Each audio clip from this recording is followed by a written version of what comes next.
The ocean keeps secrets. Thousands of feet below the surface, in the crushing darkness where light has never reached, there are truths that will never surface. Tonight, I'm going to tell you about people who vanished from cruise ships, massive floating cities where you're surrounded by thousands of people. Yet somehow, you can disappear without a trace. No body, no witnesses, just gone. These are true horror stories. George and I had been married for exactly 9 days when we boarded the cruise ship in Barcelona. The Mediterranean stretched before us like a promise, impossibly blue under the August sun. I remember thinking how perfect everything looked, how the ship gleamed white against the azure water, how the champagne tasted like happiness itself. George had surprised me with an upgrade to a balcony suite, and I cried when I saw the room, overwhelmed by how much he loved me. The first 3 days were everything a honeymoon should be. We ate too much, drank wine at lunch, made love in the afternoon while the ship rocked gently beneath us. I would wake up tangled in George's arms, the sound of the ocean a constant lullaby through the open balcony door. We promised each other this was just the beginning, that our whole life would feel like this. But on the 4th night, something shifted. We'd been at the casino after dinner, and George had been drinking heavily. He was losing, throwing down chips with increasing recklessness, and when I suggested we go back to the cabin, he snapped at me, told me to stop hovering. The argument escalated quickly, the way fights do when alcohol strips away the filters. Other passengers were staring. My face burned with embarrassment as I walked away, leaving George at the blackjack table. I cried in the cabin, alone, angry at him for ruining our perfect honeymoon. When he finally stumbled in around 2 in the morning, reeking of whiskey and cigarettes, I pretended to be asleep. I felt the bed shift as he sat down heavily, heard him sigh, a sound so full of regret it almost made me turn to him. But I kept my eyes closed, my back turned, letting him suffer in his guilt. I heard his shoes drop to the floor, one, then the other. The rustle of his wallet landing on the nightstand. Then the bed creaked again, and I assumed he was lying down beside me. I must have fallen asleep because when I opened my eyes, pale dawn light was filtering through the curtains. The balcony door was open, and I could hear the ocean. Louder now, more insistent. I reached for George, ready to forgive him, ready to salvage what was left of our honeymoon. But his side of the bed was empty. The sheets were cold. And when I sat up, my heart beginning to race for reasons I didn't yet understand, I saw his shoes by the door where he'd kicked them off. His wallet on the nightstand, right where I'd heard it land. And the balcony door, swaying open in the salt, heavy breeze, the white curtains dancing like ghosts. The security officer's name was Marcus, and he had kind eyes that couldn't quite hide his concern. He sat me down in a small windowless office deep in the ship's belly and brought me water I couldn't drink. My hands were shaking so badly the cup rattled against my teeth. He asked me to walk him through the night again, slowly, and I did. The casino, the fight, George coming back drunk, the sounds I'd heard before falling asleep, and then waking up to find him gone. Marcus pulled up the security footage on his computer screen, and we watched together in silence. There was George, stumbling down the corridor at 2:17 in the morning, one hand trailing along the wall to keep his balance. He stopped at our cabin door, fumbled with the key card, finally got it open. The camera showed him entering, the door closing behind him. Marcus fast-forwarded through the next 4 hours. The hallway remained empty. No one entered, no one left. The timestamp in the corner climbed steadily toward dawn, and our cabin door never opened again. But George was gone. They searched the cabin while I stood in the hallway, wrapped in a blanket someone had draped over my shoulders. I watched crew members go in and out, their faces growing more confused with each pass. The balcony was examined, the railing measured. It came up to chest height on an average man, and George was tall, over 6 feet. You don't just topple over a railing that high. You'd have to climb it, jump, be pushed. And I'd been there the whole time, asleep in the bed just feet away. Marcus interviewed the passengers in the cabins on either side of ours and directly above. An elderly couple from Germany, a family with 2 young children, a pair of businessmen traveling together. None of them heard anything unusual. No shouting, no struggle, no splash. The German woman said she was a light sleeper, that she'd heard George come in because his footsteps were heavy and unsteady. But after that, nothing. Just the normal sounds of the ship moving through the water. The ship's captain, a severe woman with steel-gray hair, came to speak with me personally. She explained that they were conducting a thorough search of the vessel. Sometimes intoxicated passengers wandered to other decks, fell asleep in strange places. Sometimes they were confused, ended up in other people's cabins. But even as she said these things, I could see she didn't believe them. Her eyes kept darting to the report in her hands, to whatever Marcus had written there that made no sense. They reviewed footage from every camera on the ship, the pool deck, the restaurants, the theater, the casino where we'd fought. George appeared on none of them after entering our cabin. It was as if he'd stepped through our door and into nothing, vanished between one breath and the next, while I slept 3 feet away. The Coast Guard was contacted. They sent helicopters to search the route we'd traveled. The ship retraced its path, crew members lining the rails with binoculars, scanning the endless blue for any sign of him. They found nothing. Not a piece of clothing, not a body, nothing. On the 2nd day of searching, Marcus came to me again. He looked tired, defeated. He told me something that made my blood turn cold. He said that in his 12 years working cruise ship security, he'd seen this before. Not often, but enough. People entering their cabins and never leaving. The cameras showed them going in, but they were never seen again. No bodies ever found, no explanation ever given. And it always happened from balcony cabins, always in the darkest hours before dawn, always when the ship was far from land, floating above water so deep that sunlight never reached the bottom. He told me this, and then he apologized. For what, I didn't understand then. But I would. The ship docked in Rome 3 days after George disappeared, and I was supposed to disembark, go home, file reports with the police, plan a funeral for a man whose body would never be found. But I couldn't leave. Not yet. Not without understanding what had happened in those hours while I slept, oblivious, just feet away from where my husband had ceased to exist. I found a small bar near the port and sat there as the other passengers filed off. Their vacation faces troubled now, their excitement dimmed by the tragedy they'd witnessed from a distance. I ordered coffee I didn't drink and watched the crew members filter in after their shifts ended. They looked exhausted, haunted, and when they thought no one was paying attention, they talked. A young woman named Sophia sat at the bar beside me. She was a room steward. Couldn't have been more than 25, with dark circles under her eyes that spoke of too many sleepless nights. She ordered vodka straight and downed it in one swallow.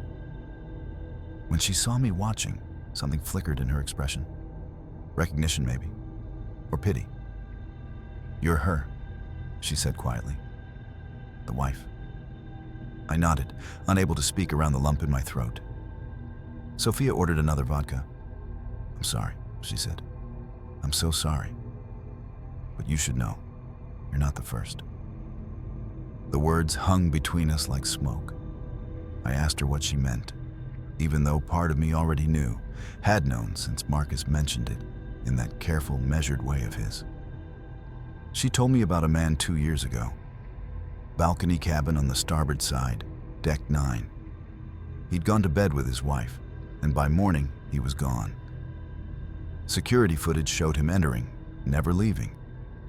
Before that, a woman traveling alone.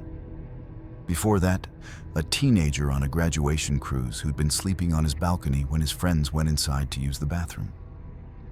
They came back to find him vanished, his blanket still warm. She counted them off on her fingers, and when she ran out of fingers, she started over.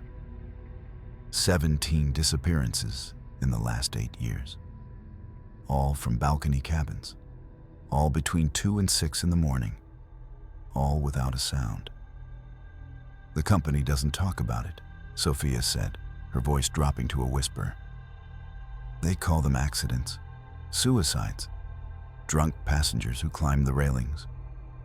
But the night crew knows. We see things." I leaned closer, my heart hammering. "What things?" She glanced around the bar, making sure no one else was listening. "Shapes," she said. "Moving along the outer decks where passengers aren't allowed. We thought it was people at first, maybe crew members taking shortcuts. But these shapes, they don't move like people. They're too fluid, too fast, and they're always near the balconies, always in that window between 2 and 6 when almost everyone is asleep." Another crew member joined us, an older man named Paolo who worked maintenance. He'd overheard our conversation, and the look on his face told me he had stories too. He described waking up for early shifts and seeing water on the deck, even though it hadn't rained. Wet footprints leading from the ocean side to the cabin doors, then disappearing. He talked about the sounds some crew members heard, a kind of singing that didn't sound quite human, rising from the water on moonless nights. "There's a theory," Paolo said, his accent thick, his hands trembling slightly. "Among those of us who've worked ships for decades, the ocean is old, ancient, and it's alive in ways we don't understand. There are things down there in the deep places, things that have watched ships pass overhead for centuries. Most of the time, they leave us alone. But sometimes, when the conditions are right, when someone is vulnerable, drunk, alone, sleeping near the water, they reach up. They take what they want." Sophia nodded slowly. "The balcony cabins," she said. "They're right against the hull. Just a few feet of metal and air between the bed and the ocean. And at night, when it's dark and everyone's asleep, that distance feels like nothing at all."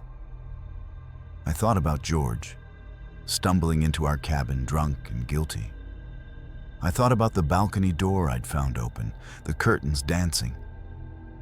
I thought about how I'd heard him sit on the bed, heard his shoes drop, heard the bed creak. But had he actually lain down? Had he gotten under the covers? Or had something else made that sound? Something that had slipped through the open balcony door while I slept with my back turned? Paolo put his hand on my arm, and his grip was urgent. "Listen to me," he said. "In 3 days, this ship goes back out. The company will sell those balcony cabins again. They always do. And in a few months, maybe a year, someone else will disappear. The ocean will take another one. It always does. Because that's the truth they won't tell you. That's the truth that keeps us awake at night, knowing we're floating on top of something vast and hungry and patient. Something that's been here long before ships, long before humans, and will be here long after we're gone." I left the bar as the sun was setting, turning the Mediterranean blood red. Behind me, the ship sat in port, white and pristine and beautiful, And I thought about all the people who would board it next week, who would pay extra for those balcony cabins, who would fall asleep to the sound of the ocean just beyond their doors, never knowing they were sleeping in feeding grounds, never knowing that some disappearances aren't mysteries at all. They're just the ocean taking what it's owed, one sleeper at a time, in the darkest hours before dawn, when no one is watching and the water is deep enough to swallow screams. I was 23 years old when my life ended. Even though my body kept moving somewhere in the world for years afterward. My name is Amy Lynn Bradley, and what happened to me on that cruise ship is something my family still searches for answers to, decades later. But I'm going to tell you what I remember, before the memories became fragments, before everything went dark. It was supposed to be a celebration. My 23rd birthday, and my parents had saved up to take our whole family on a Caribbean cruise.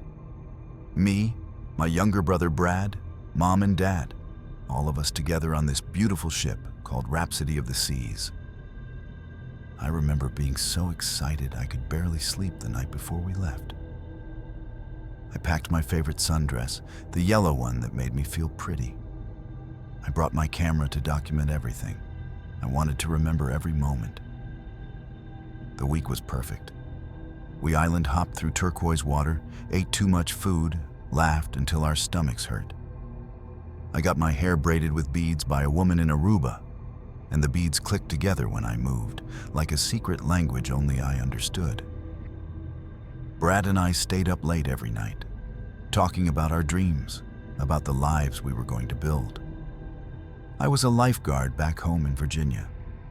Strong swimmer, confident, the kind of person who always felt safe in the water. On the last night of the cruise, there was a big party in the nightclub. The ship's band was playing, and the bass thrummed through the floor, through my chest, made everything feel electric and alive. I danced with Brad for a while, then with some of the other passengers. The band's bass player kept catching my eye. He was tall, had this easy smile, and when he took a break, he came over to talk to me. His name was Yellow, or at least that's what everyone called him. We danced. We talked. He bought me a drink. I should have noticed things then. The way he steered me away from my family. The way he kept refilling my glass, even though I said I was tired. The way his friend, another crew member named Alistair, kept appearing nearby, watching. But I was 23 and naive, and it was my birthday week, and I thought everyone was just being friendly. Around 1 a.m, I told Yellow I needed to go back to my cabin. I was exhausted, and we were docking in Curacao in just a few hours. My family wanted to be up early to disembark.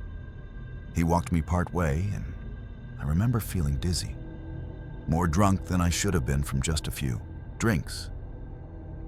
He said something about meeting up the next day, and I nodded, not really listening, just wanting to get back to my room. Our cabin had a balcony, and I loved sleeping out there in the warm Caribbean air. The ocean sounds lulled me to sleep better than anything. I changed into my shorts and a tank top, grabbed my pillow, and went outside. The stars were incredible, scattered across the sky like someone had thrown diamonds.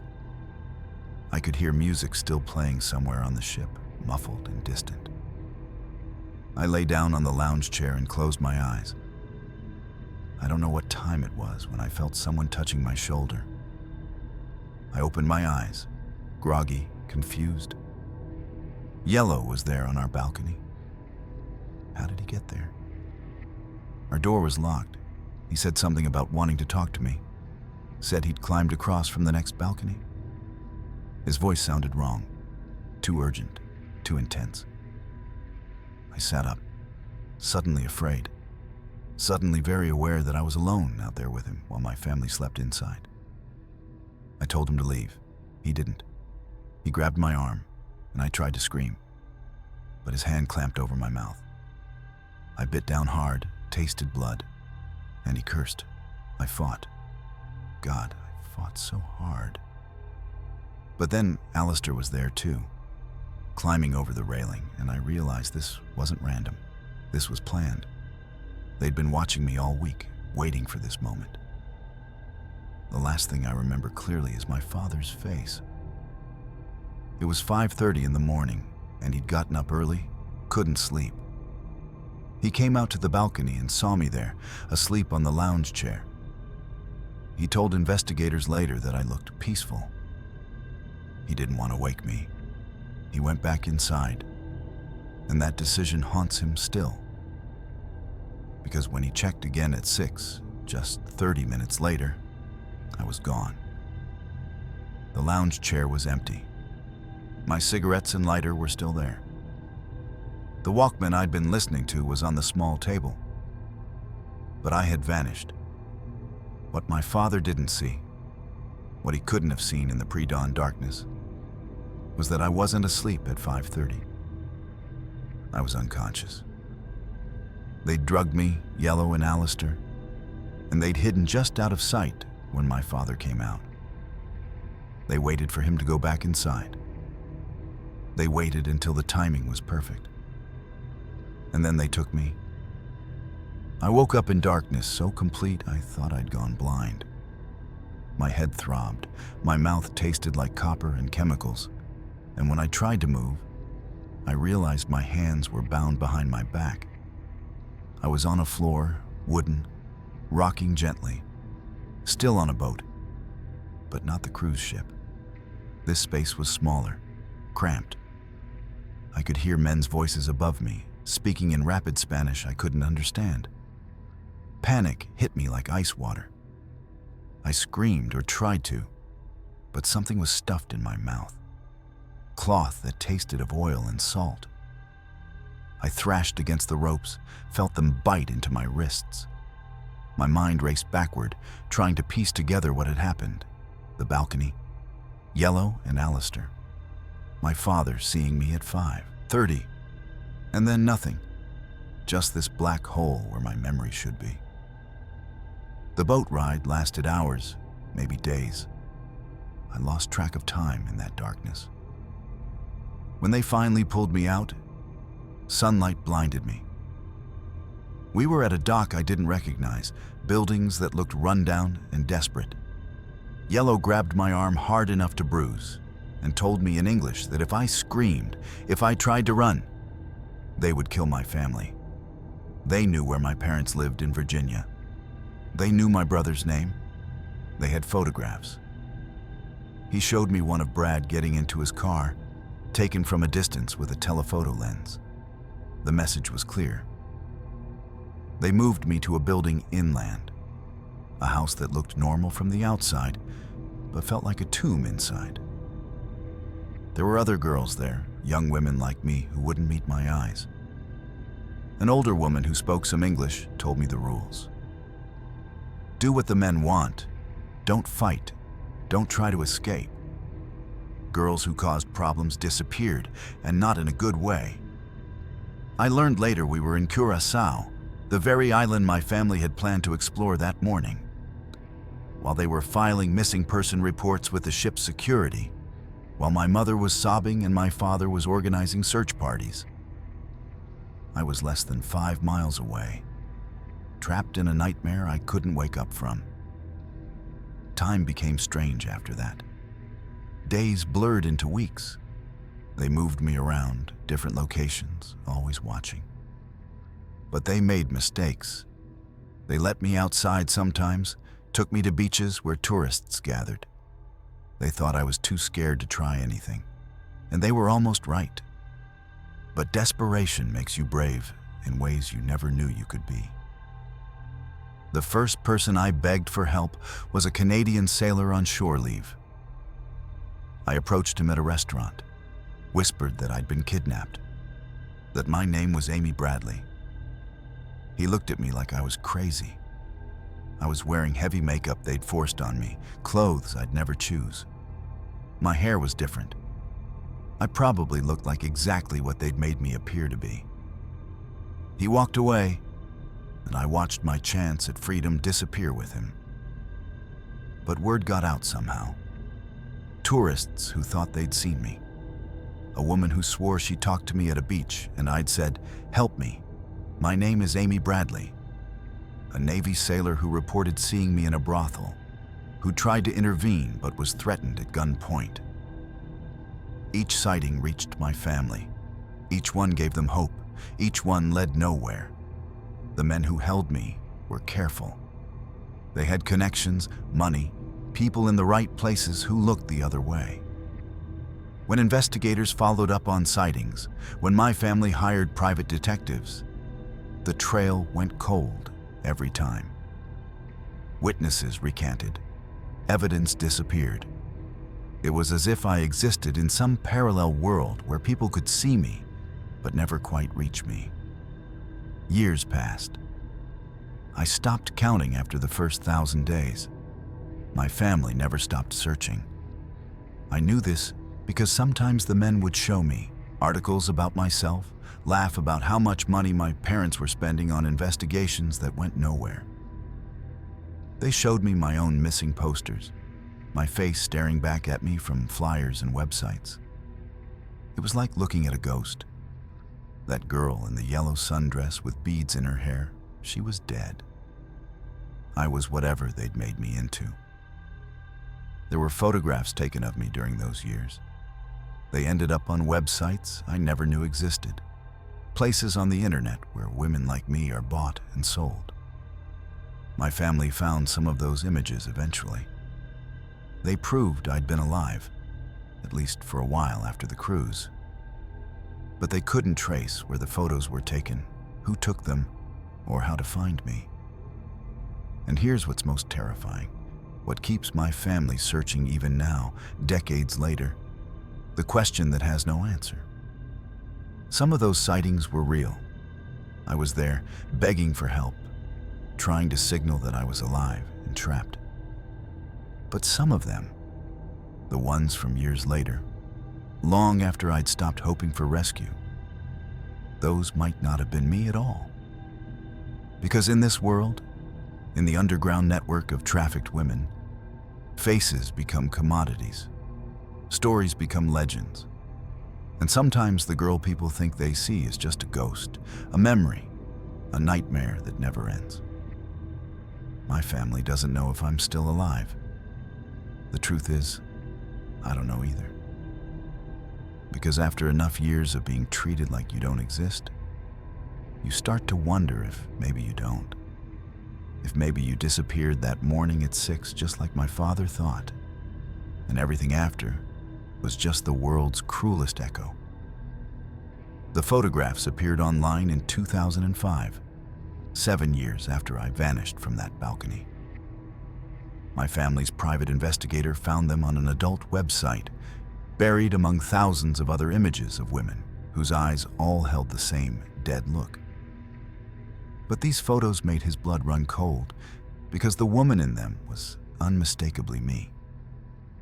I was older in those pictures, harder. My face had lost the softness it had at 23.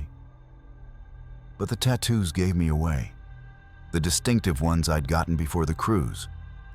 A Tasmanian devil on my left shoulder blade, a sun and moon on my lower back. The investigators enhanced the images, analyzed every pixel, and confirmed what my mother already knew the moment she saw them. That was her daughter. That was me, still alive, still trapped somewhere. The website was registered to an IP address in the Caribbean, but when authorities tried to trace it, the trail splintered into dozens of dead ends, proxy servers in different countries, shell companies with no real addresses. The website itself disappeared within 48 hours of being discovered, scrubbed from the internet as if it had never existed. But my family had the screenshots. They had proof I'd survived at least 7 years. What they didn't have was me. More photographs surfaced over the years, always on different sites, always disappearing quickly once found. In some, I looked drugged. my eyes unfocused and glassy. In others, I looked angry, defiant, like I was still fighting even though fighting had long since stopped making any difference. My brother Brad spent hours analyzing these images, looking for clues in the backgrounds, a window, a landmark, anything that might indicate where I was being held. He found things that made the case even more disturbing. In one photograph, there was a reflection in a mirror behind me. A man standing in a doorway, watching. The investigators enhanced the reflection, and my family recognized him. It was Alistair, the crew member from the ship, the one who'd been with Yellow that night. He was still involved, still part of whatever network had swallowed me whole. The FBI got involved, Interpol, organizations that specialize in trafficking cases. They followed every lead, interviewed hundreds of people, worked with authorities in a dozen countries.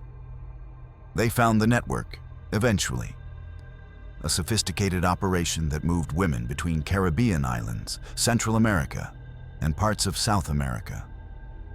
Women who'd been taken from cruise ships, resort towns, anywhere tourists gathered, and security was lax.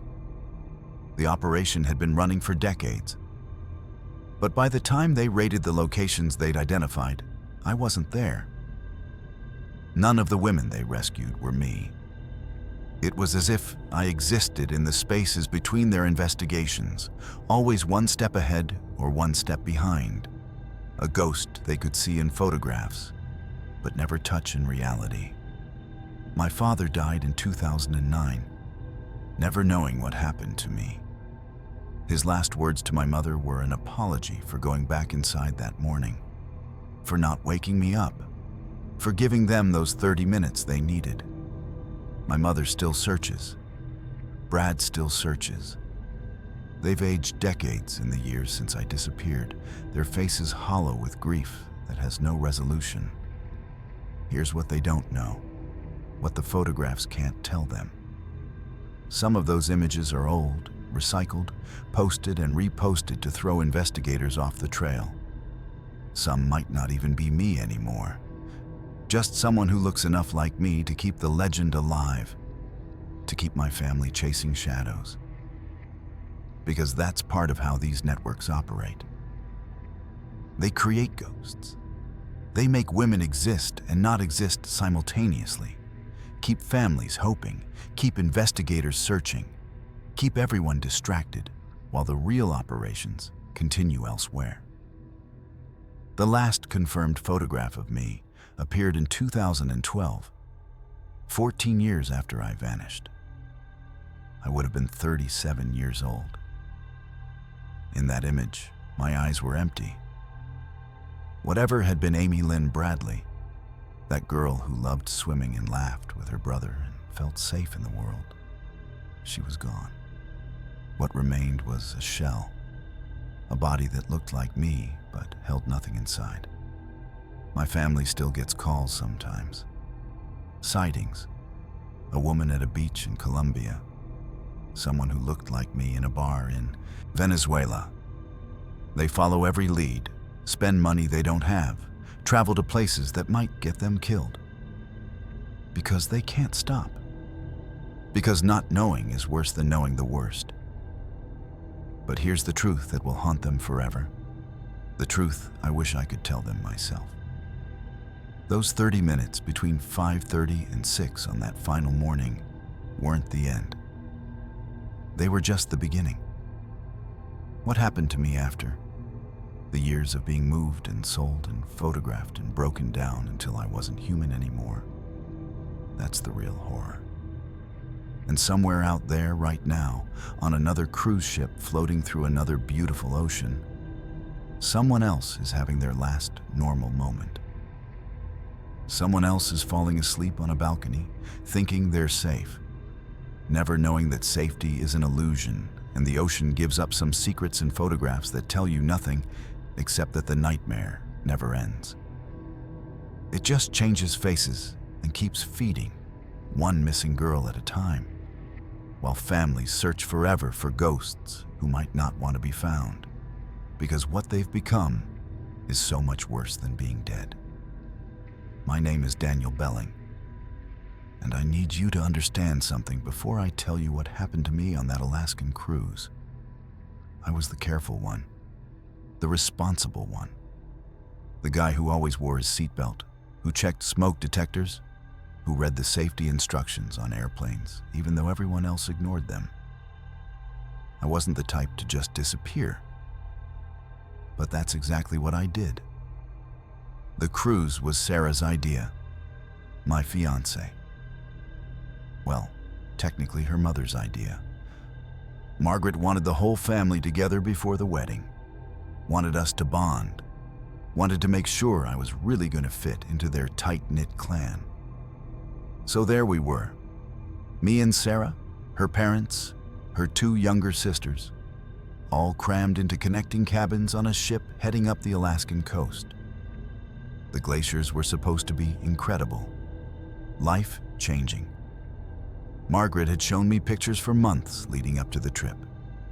I was trying, God, I was trying so hard, laughing at Margaret's jokes that weren't funny, pretending to enjoy the formal dinners when I would have rather grabbed a burger, making conversation with Sarah's father about golf, a sport I'd never played and didn't understand. Sarah kept squeezing my hand under the table, grateful, and I smiled back at her because I loved her, because I wanted this to work. But by the second night, I was exhausted. We'd just finished a 3-hour dinner, and Margaret was suggesting we all go to the ship's theater to watch some comedy show. I could feel my jaw starting to ache from smiling. I needed a break. Just 20 minutes alone to breathe without performing. I'm going to get some air, I said, standing up from the table. Clear my head a bit. I'll meet you guys at the show. Sarah looked disappointed, but she nodded. Don't be long, she said. The show starts in half an hour. I kissed her forehead and walked away, feeling the weight lift off my shoulders with each step. The ship was massive, and I navigated through the crowds toward the outer deck. I wanted to see the ocean, feel the cold Alaskan air, remind myself why we were here. The glaciers, the adventure, the start of my new life. The stern deck was nearly empty when I got there. Just a few people scattered along the railing, taking photos of the sun setting over the water. The air was sharp and clean, so cold it hurt my lungs in a good way. I walked to the railing and gripped it with both hands, staring out at the endless gray-blue water. We were far from land, so far that I couldn't see anything but ocean in every direction. I stood there for a while, just breathing, letting my mind go quiet. I thought about the wedding in 3 months, about the house Sarah and I were buying, about the life we were building together. It all felt real suddenly, standing there with the wind cutting through my jacket. Real and terrifying and wonderful all at once. That's when I noticed the man standing a few feet away from me. I hadn't seen him approach, hadn't heard footsteps. He was just suddenly there, leaning against the railing, staring out at the water like I was. He was older, maybe 60, with gray hair and a weathered face. He looked like someone who'd spent a lot of time at sea. "Beautiful, isn't it?" he said, not looking at me. Deceptive, though. People think the ocean is empty, just water and fish. But it's full, crowded, really, with things we don't have names for. I nodded politely, not really wanting to engage in conversation. I'd come out here to be alone, but he kept talking.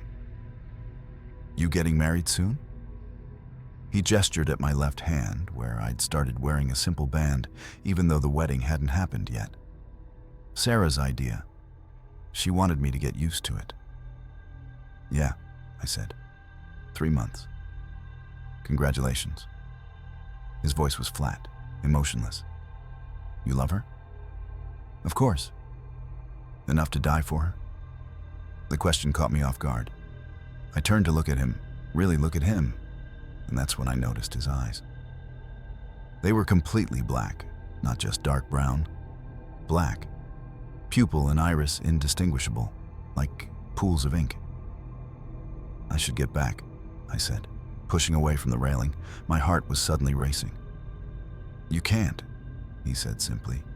It's already done. I turned to walk away, but my legs wouldn't move. I looked down and saw that my feet were wet, soaking, water pooling around my shoes. But it hadn't rained. The deck had been dry when I walked out here. The man smiled, and his teeth were too sharp. The ocean takes payment, he said, for safe passage. Your ship crossed into waters that require a toll. Someone always pays. Tonight, it's you. I tried to scream, but no sound came out. The water around my feet was rising, climbing up my legs like it was alive. Cold and thick and wrong. I grabbed for the railing, but my hands passed through it like it wasn't there. Like I wasn't there. The last thing I remember clearly is looking back toward the ship's interior, seeing Sarah through the glass doors, laughing at something her mother said. She was so beautiful, so alive, and I was already gone. My name is Daniel Belling, and I need you to understand something before I tell you what happened to me on that Alaskan cruise. I was the careful one, the responsible one, the guy who always wore his seatbelt, who checked smoke detectors, who read the safety instructions on airplanes even though everyone else ignored them. I wasn't the type to just disappear. But that's exactly what I did. The cruise was Sarah's idea, my fiancé. Well, technically her mother's idea. Margaret wanted the whole family together before the wedding, wanted us to bond, wanted to make sure I was really going to fit into their tight-knit clan. So there we were, me and Sarah, her parents, her two younger sisters, all crammed into connecting cabins on a ship heading up the Alaskan coast. The glaciers were supposed to be incredible, life-changing. Margaret had shown me pictures for months leading up to the trip. I was trying, God, I was trying so hard, laughing at Margaret's jokes that weren't funny, pretending to enjoy the formal dinners when I would have rather grabbed a burger, making conversation with Sarah's father about golf, a sport I'd never played and didn't understand. Sarah kept squeezing my hand under the table, grateful, and I smiled back at her because I loved her, because I wanted this to work. But by the second night, I was exhausted. We'd just finished a 3-hour dinner, and Margaret was suggesting we all go to the ship's theater to watch some comedy show. I could feel my jaw starting to ache from smiling. I needed a break, just 20 minutes alone to breathe without performing. I'm going to get some air, I said, standing up from the table. Clear my head a bit. I'll meet you guys at the show. Sarah looked disappointed, but she nodded. Don't be long, she said. The show starts in half an hour. I kissed her forehead and walked away, feeling the weight lift off my shoulders with each step. The ship was massive, and I navigated through the crowds toward the outer deck. I wanted to see the ocean, feel the cold Alaskan air, remind myself why we were here. The glaciers, the adventure, the start of my new life. The stern deck was nearly empty when I got there. Just a few people scattered along the railing, taking photos of the sun setting over the water. The air was sharp and clean, so cold it hurt my lungs in a good way. I walked to the railing and gripped it with both hands, staring out at the endless gray-blue water. We were far from land, so far that I couldn't see anything but ocean in every direction. I stood there for a while, just breathing, letting my mind go quiet. I thought about the wedding in 3 months, about the house Sarah and I were buying, about the life we were building together. It all felt real suddenly, standing there with the wind cutting through my jacket. Real and terrifying and wonderful all at once. That's when I noticed the man standing a few feet away from me. I hadn't seen him approach, hadn't heard footsteps. He was just suddenly there, leaning against the railing, staring out at the water like I was. He was older, maybe 60, with gray hair and a weathered face. He looked like someone who'd spent a lot of time at sea. "Beautiful, isn't it?" he said, not looking at me. Deceptive, though. People think the ocean is empty, just water and fish. But it's full. Crowded, really, with things we don't have names for. I nodded politely, not really wanting to engage in conversation. I'd come out here to be alone, but he kept talking. "You getting married soon?" He gestured at my left hand, where I'd started wearing a simple band even though the wedding hadn't happened yet. Sarah's idea. She wanted me to get used to it. "Yeah," I said. 3 months. "Congratulations." His voice was flat, emotionless. "You love her?" "Of course." "Enough to die for her?" The question caught me off guard. I turned to look at him, really look at him, and that's when I noticed his eyes. They were completely black, not just dark brown, black. Pupil and iris indistinguishable, like pools of ink. "I should get back," I said, pushing away from the railing. My heart was suddenly racing. "You can't," he said simply. "It's already done." I turned to walk away, but my legs wouldn't move. I looked down and saw that my feet were wet, soaking, water pooling around my shoes. But it hadn't rained. The deck had been dry when I walked out here. The man smiled, and his teeth were too sharp. "The ocean takes payment," he said. "For safe passage. Your ship crossed into waters that require a toll. Someone always pays.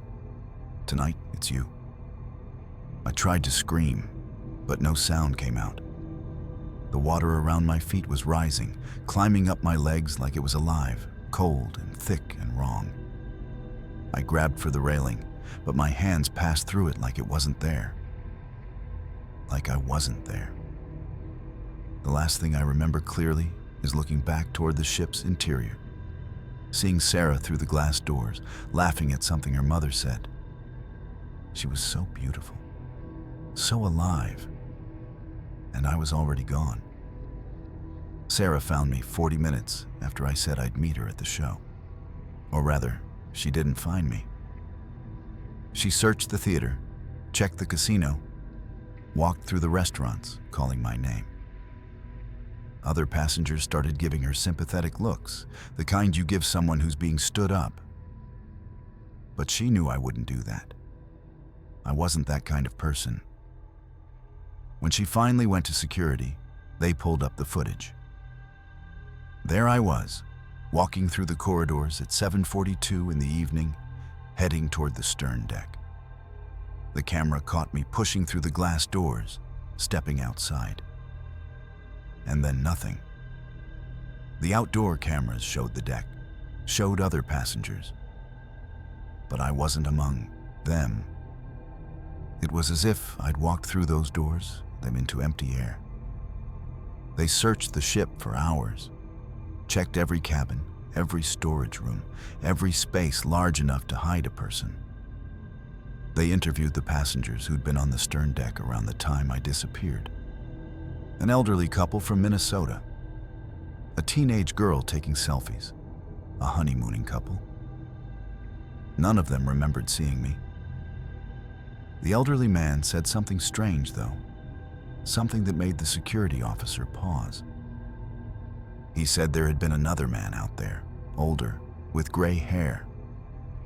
But when they'd looked again a few minutes later, he was gone too. The Coast Guard was notified. Helicopters searched the waters we'd passed through. The ship retraced its route, crew members scanning the dark ocean with spotlights and binoculars. But the Alaskan waters are deep and cold and unforgiving. If someone falls in, they have maybe 20 minutes before hypothermia kills them. And I'd been gone for over an hour before anyone even started looking. Sarah went to our cabin while the search continued. She told investigators later that she needed to see my things, needed to prove to herself that I was really gone and not just sleeping somewhere or sitting in a quiet corner reading. The cabin looked exactly as I'd left it. My phone was plugged in next to the bed, charging, the screen showing a text from my mother I hadn't answered yet. My jacket for the next day was laid out on the chair, the nice wool one I'd brought specifically for glacier viewing. My book was on the nightstand, bookmark halfway through. On the small desk by the window, Sarah found the postcard. I'd been writing to my mother, trying to tell her about the trip, about how beautiful Alaska was, about how nervous I was to be spending so much time with Sarah's family. The postcard showed a glacier calving, chunks of ancient ice tumbling into the sea. My handwriting was neat at first, then became shakier toward the end, like I'd been writing while the ship moved through rough water. The postcard ended mid-sentence. The ocean here is different than I expected. It feels like it's watching, like there's something underneath that. That's where it stopped. The pen was lying next to the postcard, cap off, a small dot of dried ink where I'd paused. Sarah stared at those words for a long time, she told the investigators. Tried to imagine what I'd been about to write. Something underneath that what? That was deep, that was beautiful, that was alive. The investigators bagged everything as evidence. They analyzed my phone records, my emails, my bank accounts. They looked for any sign that I'd planned to disappear, to run away, to escape my impending marriage. But there was nothing. My last search on my phone was best time to see northern lights. I'd been researching excursions we could take in Juneau. I'd texted Sarah, "Love you," just an hour before I vanished. The case went cold within a week. Officially, I was presumed lost overboard. An accident. Maybe I'd leaned too far over the railing trying to take a photo. Maybe I'd slipped on the wet deck. Maybe I'd had some kind of medical episode. These things happened on cruise ships more often than people realized. But Sarah never believed it. She kept the postcard, kept my phone, kept everything exactly as it was in our cabin. And late at night, she'd read those last words over and over, trying to decode what I'd been trying to say.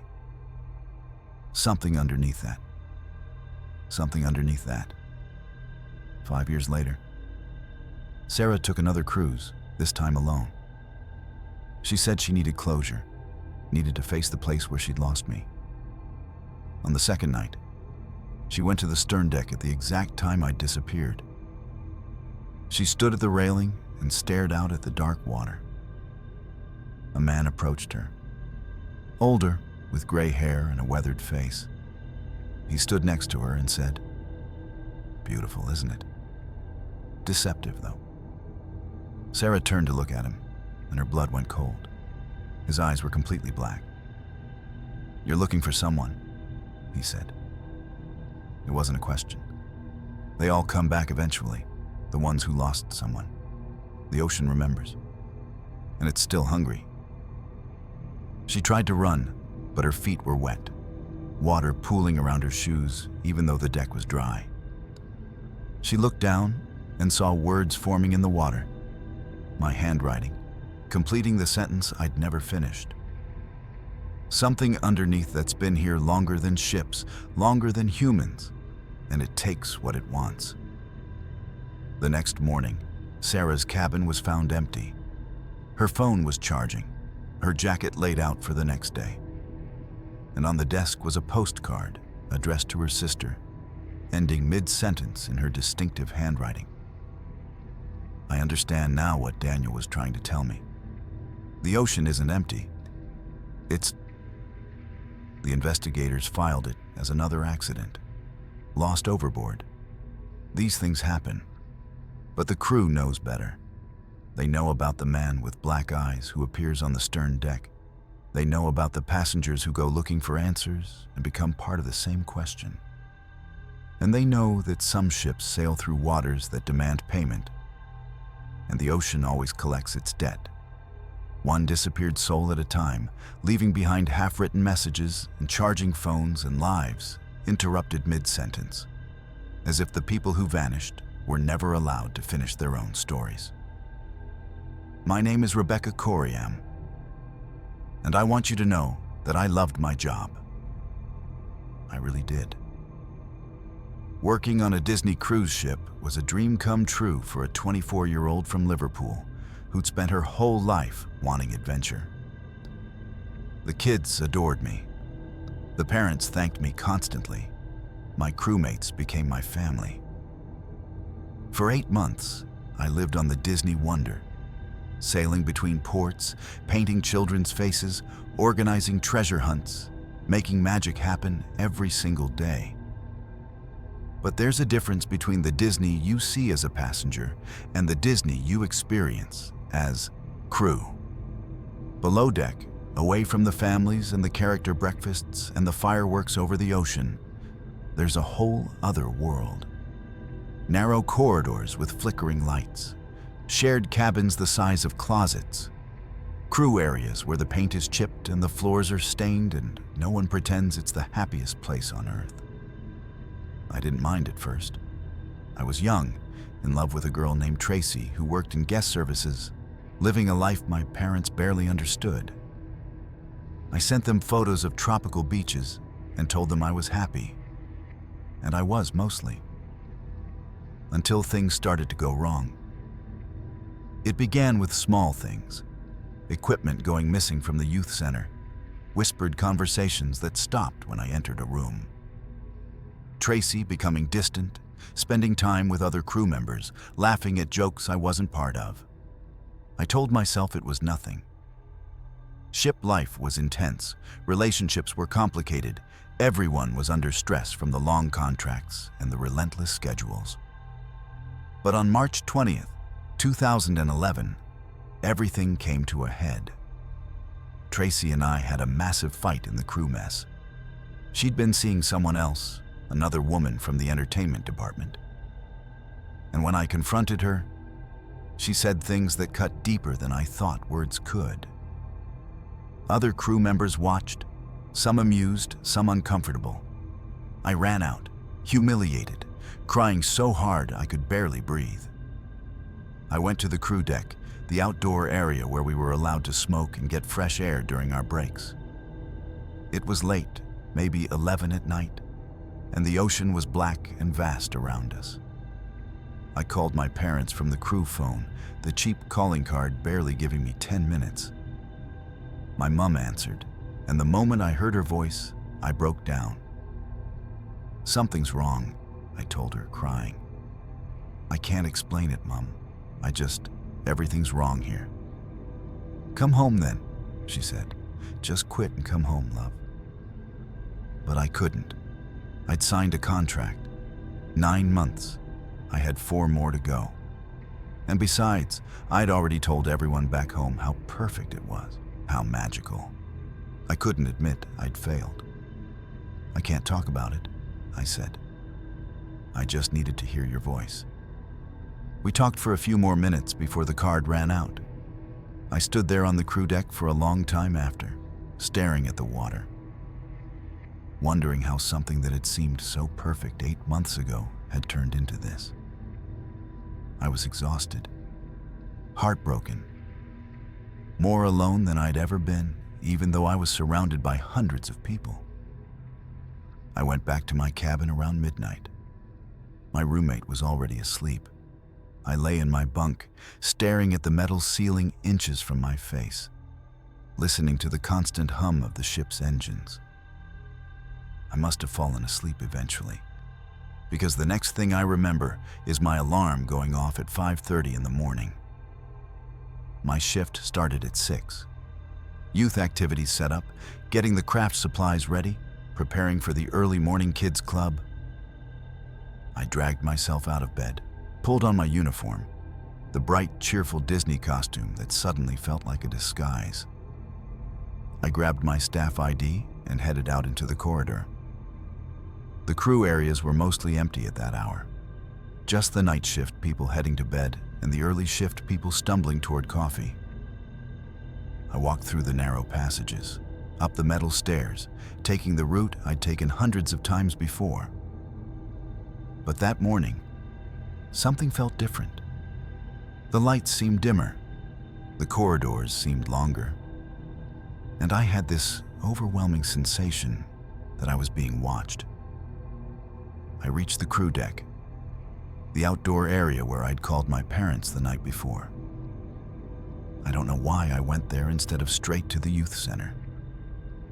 Maybe I needed another moment of air before putting on the smile. Maybe I was hoping to see the sunrise. Maybe something drew me there. The deck was empty. The ocean stretched out in every direction, dark purple in the pre-dawn light. I walked to the railing and looked down at the water far below. I thought about jumping. Just for a second, I thought about how easy it would be to climb over and let it all end. But I didn't. I wasn't that person. I was Rebecca Coriam, who made children laugh, who believed in magic, who still had 4 months left on her contract. I pulled out my phone to check the time. 5:45, 15 minutes before my shift. I should go. But then I heard footsteps behind me. And when I turned around, everything I thought I knew about my life on that ship was about to shatter. I turned around to see who was approaching, and my stomach dropped. It was Marcus, one of the senior crew members, someone I'd always tried to avoid. He had a reputation, the kind of reputation that gets whispered about in the crew mess but never officially reported. Too important, too connected, too dangerous to cross. "Rebecca," he said, his voice friendly but his eyes cold. "You're up early." "Shift starts soon," I said, trying to keep my voice steady. "I should go." "Wait." He moved closer, blocking my path back to the door. "We need to talk about yesterday, the scene you made in the mess." My face burned with shame and anger. "That's none of your business." "Everything that happens on this ship is my business," he said. "You're causing problems, making other crew members uncomfortable. We can't have that kind of drama." I stared at him, disbelieving. "I'm the one causing problems. Tracy cheated on me. I have every right to be upset. Not on Disney property, you don't." His smile was cold. "You know the rules about crew relationships. Especially, well, relationships like yours. The company has standards." The implication was clear, and it made my blood boil. I pulled out my phone, hands shaking. "I'm calling my parents again. I'm done with this. I'm going to tell them everything. About you, about how crew members are treated, about all of it." "I wouldn't do that if I were you." His voice had an edge now, a warning, but I was already dialing, my calling card clutched in my other hand. The phone connected, started ringing. Marcus moved toward me, and I stepped back, closer to the railing. My mother answered, her voice thick with sleep. "Mom," I said quickly, my voice breaking. "Mom, I need you to listen.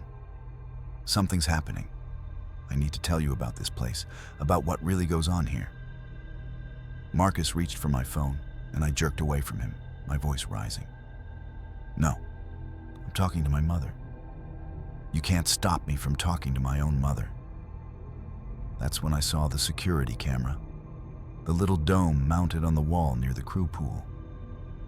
I looked directly at it, gestured emphatically, wanted there to be a record of this moment, of Marcus threatening me, of what was about to happen.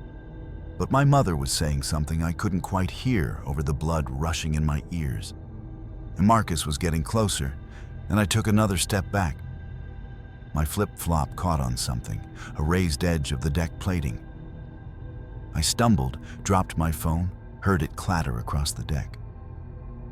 For a second, everything seemed to slow down. I could see the sunrise beginning to paint the sky pink. Could hear my mother's voice, tinny and distant, calling my name from the fallen phone. Could feel the cold morning air on my face. Then Marcus grabbed my arm, yanked me forward, and I fell. My knee hit the deck hard, pain shooting up my leg. My other flip-flop came off, skittered toward the small pool where crew members sometimes soaked their feet during breaks. I tried to get up, but Marcus was standing over me, his face no longer friendly, no longer pretending. "You should have kept your mouth shut," he said quietly. I never got to hear what my mother said next. I never got to my shift at 6. The security footage would later show me on that phone call at 5:45, gesturing, clearly distressed. It would show me stepping out of frame toward the crew pool area. And then nothing. They found my flip-flop floating in the crew pool later that morning, when I didn't show up for my shift and someone finally went looking. Just one flip-flop, bright and cheerful, bobbing in the chlorinated water like a piece of evidence that meant nothing and everything at once. The Disney company launched an internal investigation. They reviewed the security footage, interviewed crew members, filed reports. Their conclusion came swift and definitive. Accidental death. I must have slipped, fallen overboard from the crew deck. The ocean was rough that morning. The railing was wet. These tragic accidents happen sometimes, even on the happiest cruise line in the world. They sent my parents a letter of condolence and a settlement offer. They held a memorial service for me on board, released balloons into the ocean, said beautiful things about how much I'd loved working with children. Then they scrubbed my cabin, reassigned my position, and put another cheerful young person in my uniform. But my parents didn't believe it. My father flew to the Bahamas where the investigation was being held, demanded answers. The railing on the crew deck was chest high. I was 5'3". How do you accidentally fall over a railing that high? And why was there only one flip-flop? If I'd fallen or jumped, wouldn't both have come off? And what about the phone call? What had I been trying to tell my mother? The answers they got were vague, bureaucratic, designed to shut down questions rather than answer them. The case was closed. I was gone. And the Disney wonder sailed on to its next port, to its next group of families seeking magic, while below deck, crew members whispered about what really happened to Rebecca Coriam. 3 weeks after I disappeared, a crew member named Sarah posted anonymously on a maritime workers forum. She didn't use her real name, didn't identify which cruise line she worked for, but the details were specific enough that people who knew. She talked about a girl from Liverpool who'd worked in youth activities, about how that girl had been in a relationship the company didn't approve of, about how she'd threatened to expose certain practices, certain people, and then she was just gone. The post was deleted within hours, but not before it was screenshot and shared across dozens of forums and social media groups. Other crew members started coming forward, anonymous voices from the hidden world below deck. They talked about the pressure to keep silent, to maintain the illusion for passengers that cruise ships were safe, happy places where nothing bad ever happened. They talked about crew members who disappeared and were never found, about suspicious deaths ruled as suicides or accidents with investigations that lasted days instead of months.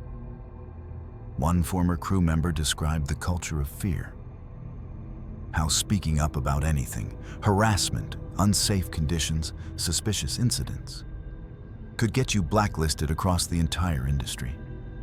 How cruise ships operate in international waters where laws are murky and enforcement is nearly impossible. how companies have more power than passengers or crew members could ever imagine, how they protect their brand above everything else, including human lives. My case became a rallying point.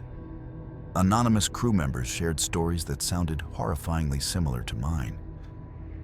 A young man who'd witnessed theft by senior crew and threatened to report it, found dead in his cabin 3 days later, officially ruled a heart attack even though he was 26 and healthy. A woman who'd been sexually assaulted by an officer and planned to file a formal complaint. She disappeared from the ship in the middle of the night, her cabin door left wide open, all her belongings still inside. The pattern was clear to anyone willing to look.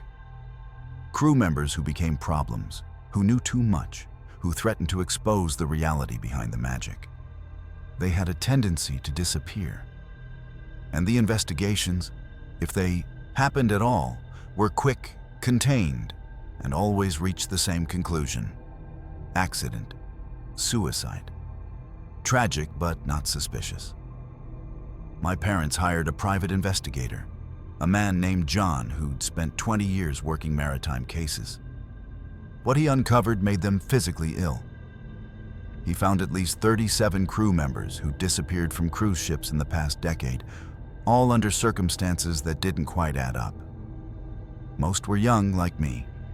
Most had some kind of conflict with management shortly before vanishing. And most importantly, most of their cases were closed within a week with minimal investigation. John tried to interview crew members who'd worked on the Disney Wonder with me, but most refused to talk. The ones who did would only speak off the record, in hotels far from any port, with promises of complete anonymity. They told him about Marcus, about his reputation, about how everyone knew he made problems disappear, but no one would say it out loud.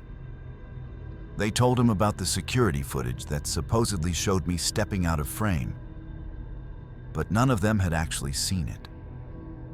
Only management had access to that footage, and it was never released publicly. Convenient. One crew member, a woman who'd been my friend, finally broke. She met with John in a coffee shop in Miami after she'd quit and returned to the States. She was scared, looking over her shoulder constantly, but she told him the truth. She said that morning, after I didn't show up for my shift, crew members had been told to stay away from the crew deck. That area was closed for cleaning, they said. When it reopened hours later, everything had been scrubbed down, sanitized, made pristine. My phone was never found. The security footage that supposedly showed me making that distressed phone call? She'd heard from someone in IT that it had been edited. Segments removed, times altered. They know what happened to her, she told John, tears streaming down her face. Everyone knows. But if you talk, if you even hint that you know something, you're next. That's how it works down there. That's how it's always worked. My parents took this information to authorities, to the media, to anyone who would listen. Some outlets ran stories. There were a few days of public attention, calls for better oversight of cruise ship employment practices, demands for transparency. Then the news cycle moved on. The cruise industry is worth billions of dollars. It has lawyers, lobbyists, connections, and governments around the world. My parents were just two people from Chester who wanted to know what happened to their daughter. The Disney Wonder still sails today. Different crew, same routes, same smiling characters greeting passengers at breakfast. Families still book those balcony cabins, still send their children to youth activities, still believe they're in the safest, most magical place on Earth. And below deck, in the crew areas passengers never see, young people from around the world still work impossible hours for low pay, still know that speaking up can end your career or worse, still whisper about the ones who disappeared. My case remains officially closed. Accidental death. But in the dark corridors below deck, crew members still talk about me. I've become a warning, a ghost story, a reminder of what happens when you threaten to expose the truth. And sometimes, late at night, when new crew members are told about me, they ask the same question my parents still ask. If it was really an accident, why did the company settle so quickly? Why was the footage never released? Why won't anyone who was there talk about what really happened? The answer is simple, and it's the most terrifying truth about life at sea. On a cruise ship in international waters, far from any coast and any law, people can disappear without a trace, and the only witnesses are people who know that speaking up means you might be next. The ocean keeps some secrets forever, but others wash up eventually in anonymous posts and whispered conversations and parents who refuse to stop asking questions. And somewhere on a ship right now, there's another crew member who knows too much, who's thinking about speaking up, who has no idea they're already being watched by people who've made problems disappear before and won't hesitate to do it again. Because that's the real magic of cruise ships, not the fireworks or the character breakfasts or the tropical destinations. The real magic is making people vanish in front of hundreds of witnesses and having everyone call it an accident. My name is Kenneth Bradley, and I've always been a solitary man. 59 years old, recently retired from a successful career in finance, divorced twice with no children who stayed in touch. When you reach a certain age and realize you've built a life of material success but emotional emptiness, you start doing things differently. The Mediterranean cruise was supposed to be about that, about seeing the world before my body gave out, about finding some kind of peace with the choices I'd made. I booked a balcony cabin on the upper deck, cabin 817. I specifically requested to travel alone, to have the space to myself. The cruise director seemed surprised. Most people my age traveled with companions, with spouses or friends or tour groups. But I'd spent my entire life surrounded by people who wanted something from me. And now that I finally had nothing left anyone could take, I craved the silence. The first 8 days were exactly what I needed. I'd wake early, have breakfast alone while reading, spend afternoons on my balcony watching the coastline drift by. I was polite to the staff, cordial to other passengers, but I kept my distance. I didn't want to make friends. I didn't want to explain my life to strangers over cocktails. I just wanted to exist quietly for 2 weeks before returning to my empty house in Connecticut. The dining room had assigned seating. Unfortunately, I was placed at a table with 3 other passengers, Margaret and Tom, a retired couple from Ohio celebrating their 40th anniversary, and Claire, a widow in her 60s, traveling alone like me. They were kind people, too kind perhaps, always trying to include me in their conversations, asking questions I deflected with vague pleasantries. On the 9th night, we docked in Santorini. I'd spent the day wandering the whitewashed streets alone, eating lunch at a small taverna, watching the sunset from a cliff edge. It was beautiful in a way that made me feel even more isolated, like I was looking at the world through glass. When I returned to the ship that evening, I was exhausted in my bones. Dinner was the usual affair. Margaret talked enthusiastically about the shopping she'd done. Tom made jokes about how much money she'd spent. Claire asked if I'd enjoyed Santorini, and I said yes, it was lovely, my standard response to everything. The food was excellent. Some kind of lamb dish that I barely tasted. I drank more wine than usual, trying to dull the loneliness that had been creeping up on me all day. Around 9:30, I excused myself from the table. Margaret looked concerned, asked if I was feeling well. I assured her I was just tired, needed an early night. Claire smiled sadly at me, and I wondered if she saw something in my face that I was trying to hide. The look of someone who traveled halfway around the world only to discover you can't escape yourself. I walked back to my cabin slowly, taking the long route through the ship's corridors. Passengers were heading to shows, to the casino, to the bars.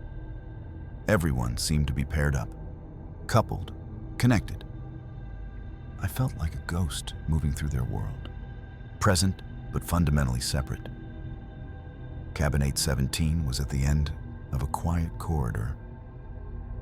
I liked that about it. No neighbors on one side, just the exterior wall of the ship. I unlocked the door with my key card and stepped inside, immediately locking it behind me. It was a habit from years of staying in hotels, securing my space before I could relax. The cabin was exactly as I'd left it.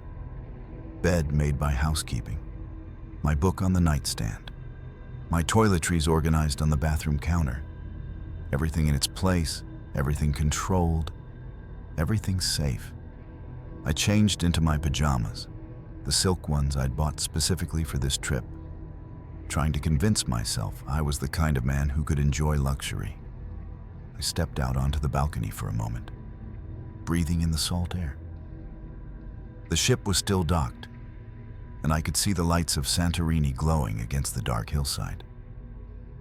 It was beautiful and sad and infinite. And I stood there feeling the weight of my 59 years pressing down on me. When I finally went back inside, I locked the balcony door carefully, checked it twice to make sure it was secure. Then I locked the main cabin door from the inside, using both the electronic lock and the manual deadbolt.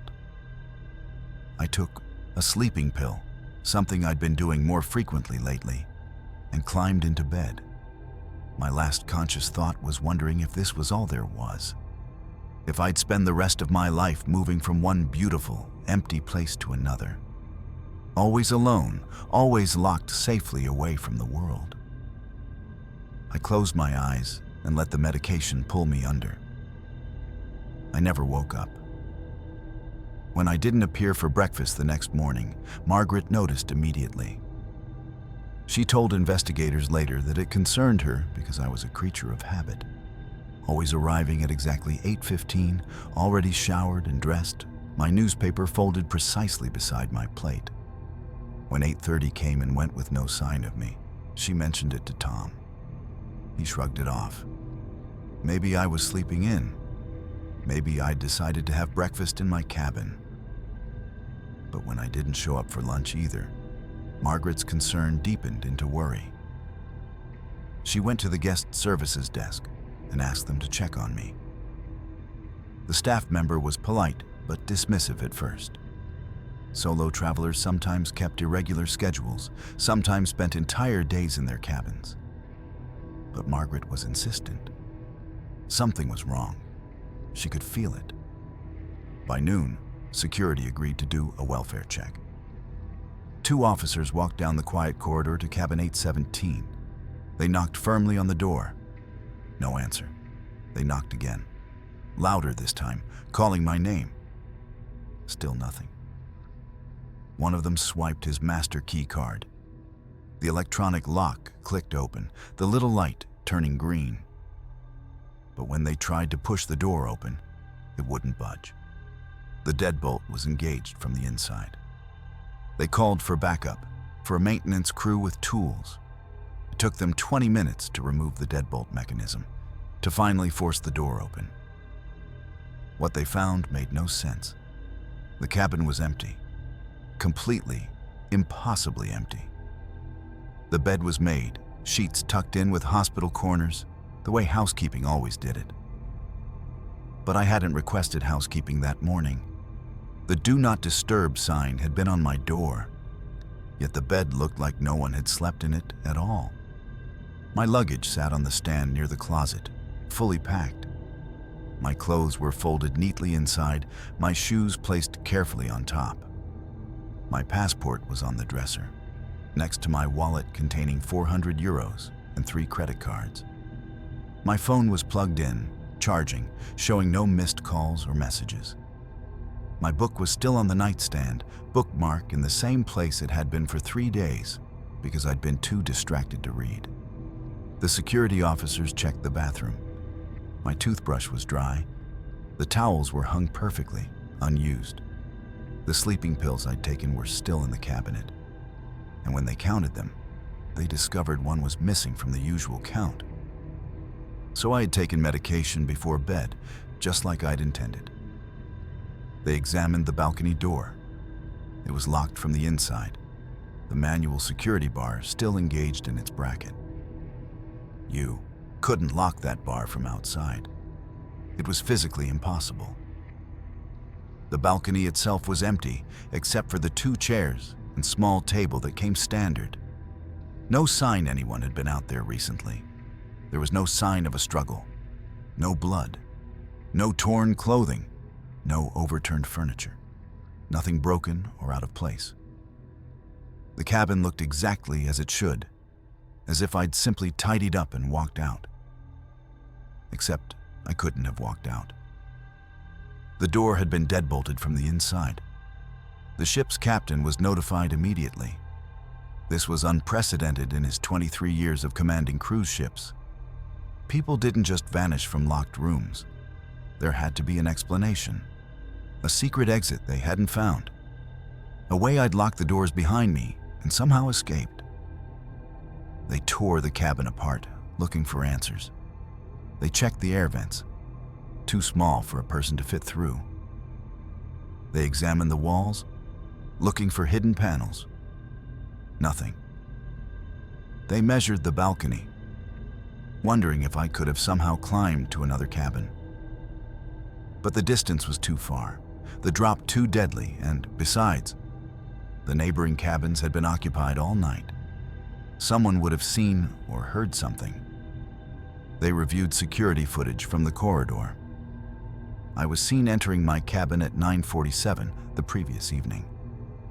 The camera showed my door closing behind me. For the next 14 hours, until security arrived, that door never opened again. No one entered. No one left. The corridor had been empty all night, except for a few passengers returning to their own cabins in the early morning hours. Claire, the widow from dinner, told them something strange when they interviewed her. She said she'd walked past my cabin around midnight, couldn't sleep, was taking a stroll around the ship. She'd noticed my cabin door and felt compelled to stop. She couldn't explain why. She'd stood there for a moment, just listening, and she swore she heard voices. Not one voice, multiple voices, murmuring, whispering, speaking in a language she didn't recognize. She'd almost knocked to check if I was okay.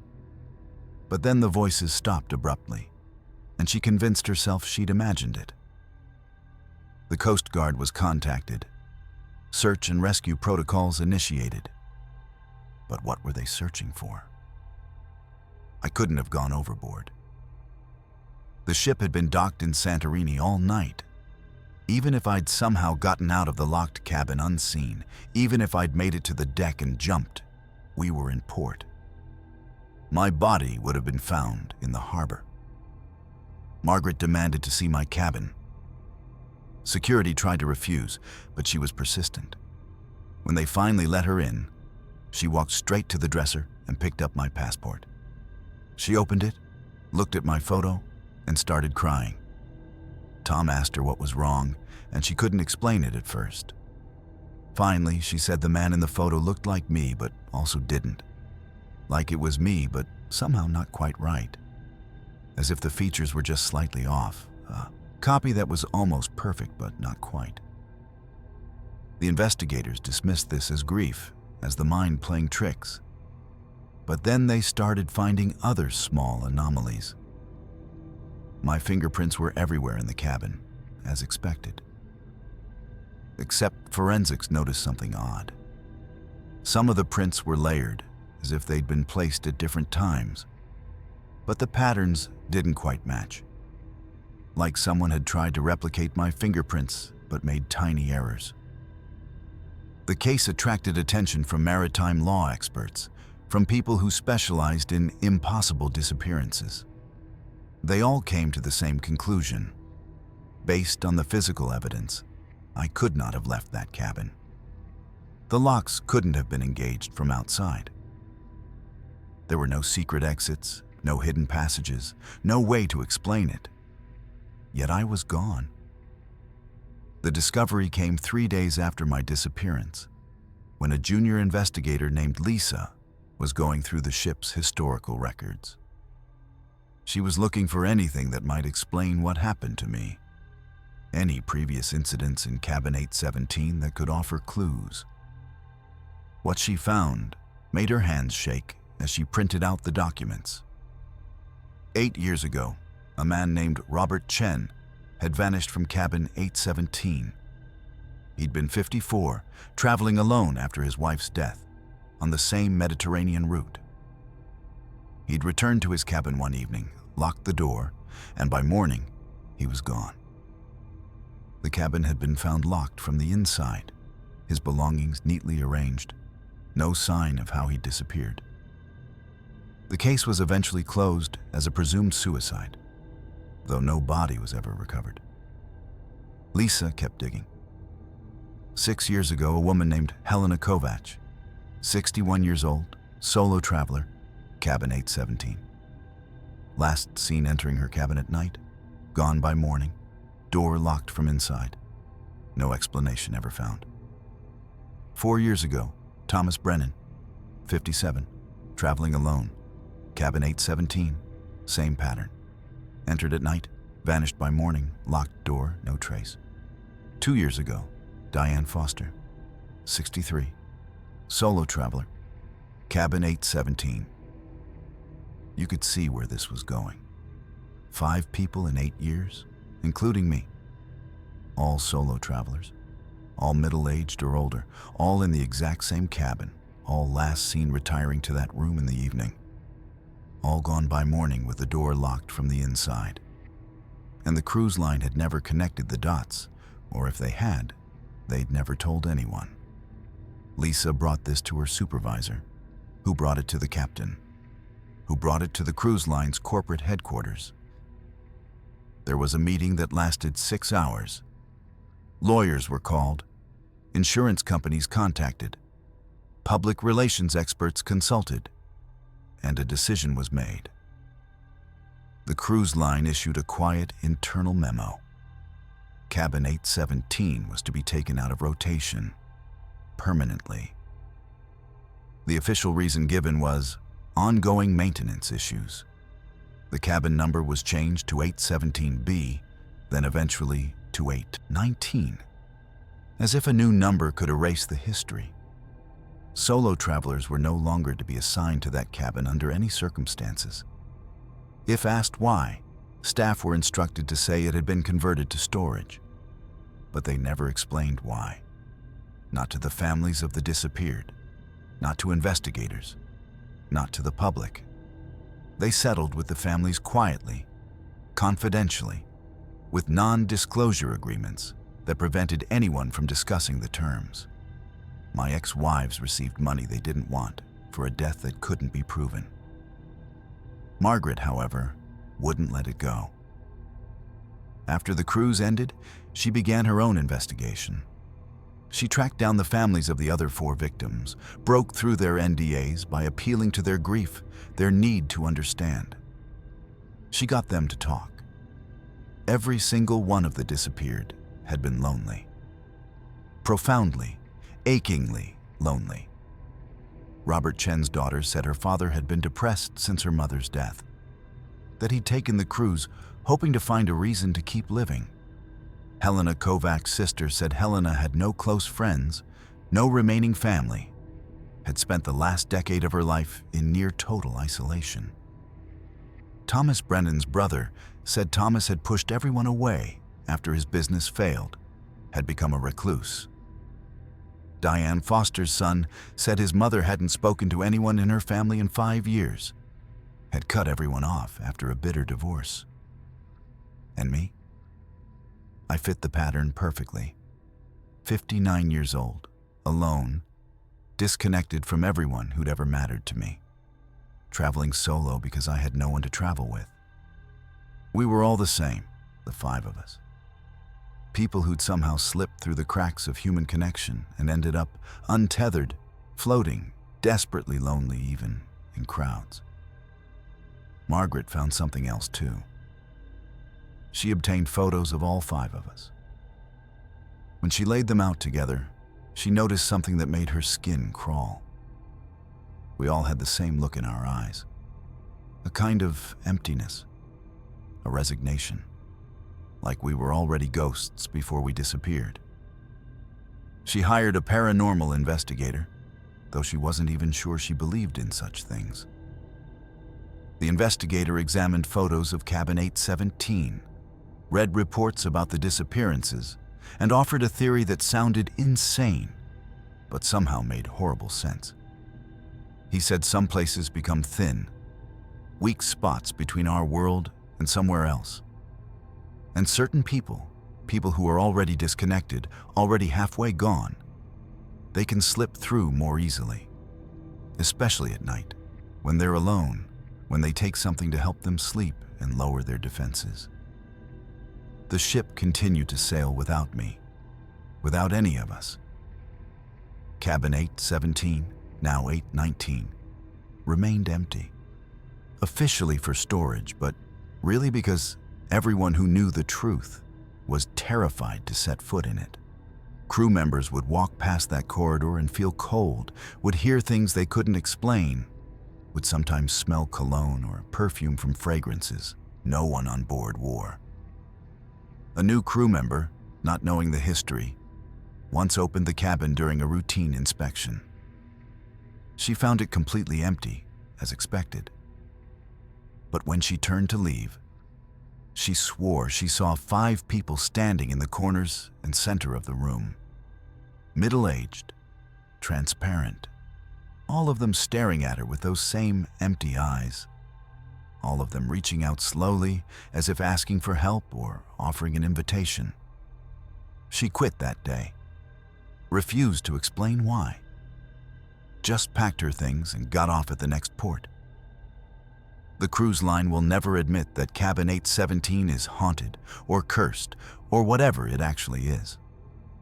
They'll never acknowledge the pattern, never warn solo travelers about what might happen if you're too lonely, too disconnected, too far from anyone who would notice if you simply cease to exist.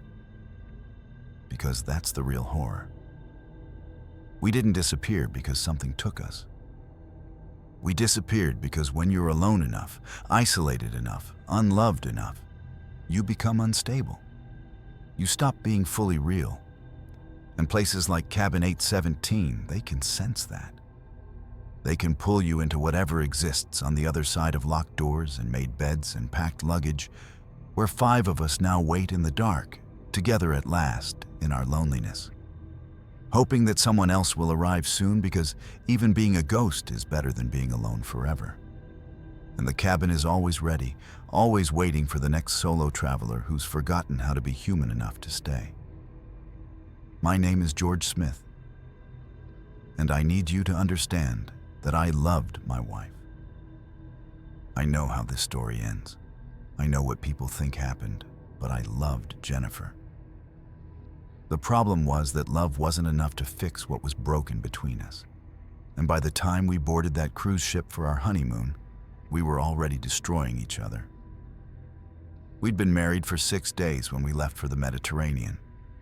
The wedding had been expensive, too expensive, mostly paid for by Jennifer's parents, who made sure we knew what a burden we were.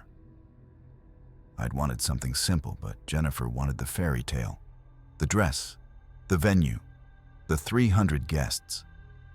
We'd started our marriage $30,000 in debt, and that number sat between us like a third person in every conversation. The cruise was supposed to fix things.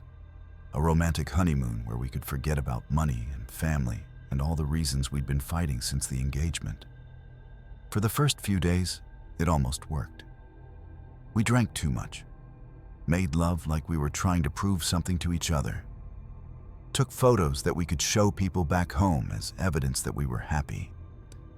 But the cracks were still there, and alcohol has a way of widening cracks into chasms. It started on the fourth night. We were at the casino, and I was playing blackjack. I'd had a few whiskeys, felt lucky, kept doubling down. Jennifer stood behind me, her hand on my shoulder, and I could feel her tension increasing with each hand I lost. When I put down $500 on a single hand and lost, she squeezed my shoulder so hard, her nails dug into my skin. "George, stop," she said quietly. "We can't afford this." "It's our honeymoon," I said, already signaling for another drink. "We're supposed to have fun. Fun we can't pay for. You've lost over $2,000 tonight." I turned to look at her, and the expression on her face made something ugly rise up in me. Judgment. Disappointment. The same look her father gave me whenever we visited. "It's my money," I said. "It's our money. We're married now, remember? Or did you forget that part?" People were starting to stare. The dealer was waiting for me to make a decision. I threw down another $100 chip, more to spite Jennifer than because I wanted to play. I lost that hand too. "I'm going back to the cabin," Jennifer said, her voice cold. "Come back when you're done making us even more broke." She walked away, and I watched her go, anger and shame burning in my chest. I stayed at the casino for another 2 hours, drinking steadily, losing money we didn't have, making everything worse because I couldn't stop myself. By the time I stumbled back to our cabin around 2 in the morning, I was drunk and furious and looking for a fight.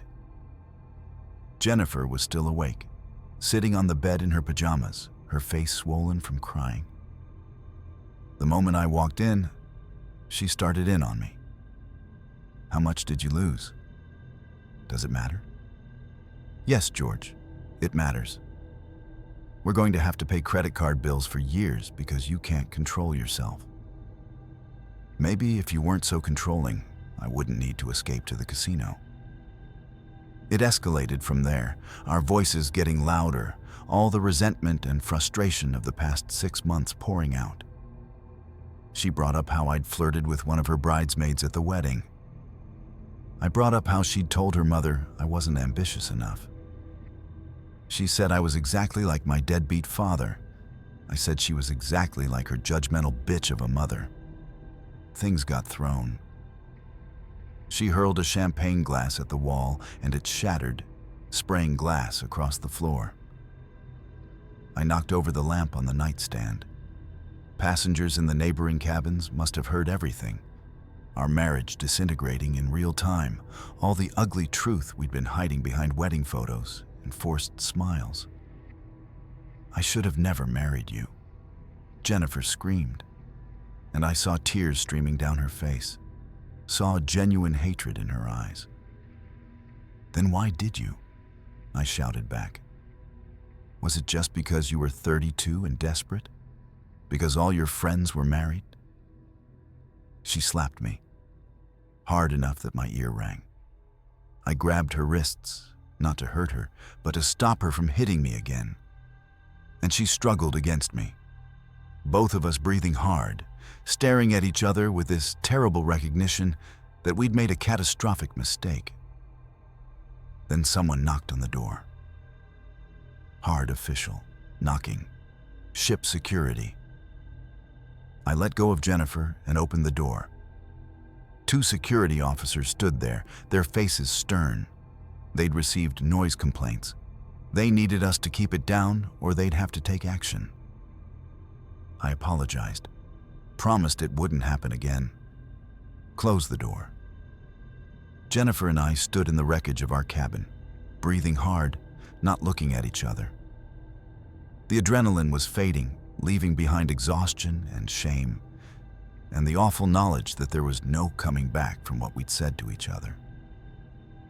"I'm going to sleep," Jennifer finally said, her voice hollow.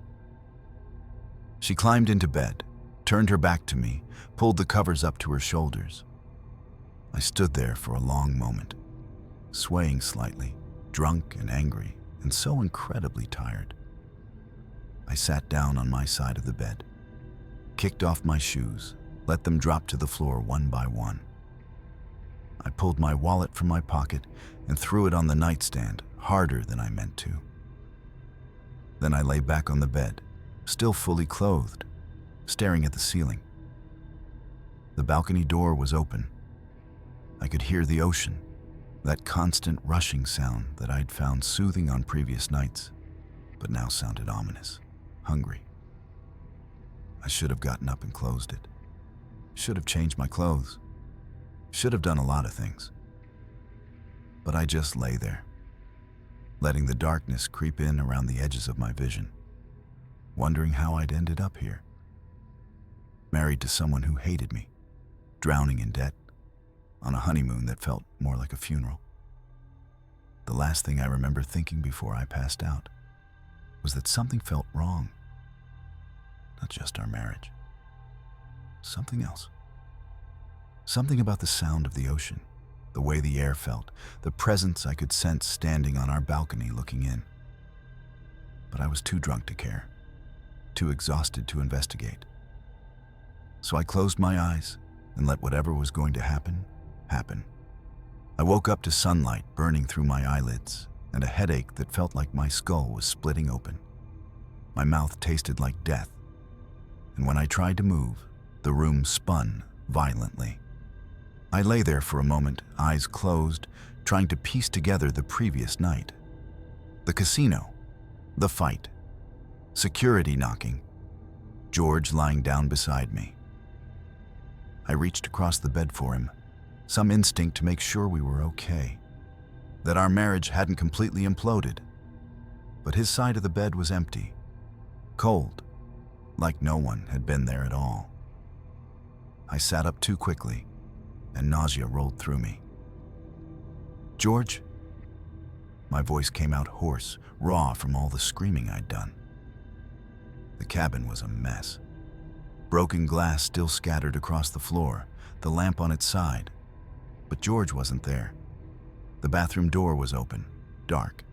I checked anyway, stumbling over debris, my bare feet nearly stepping on glass shards. Empty. I looked out on the balcony, expecting to find him smoking, brooding, avoiding me.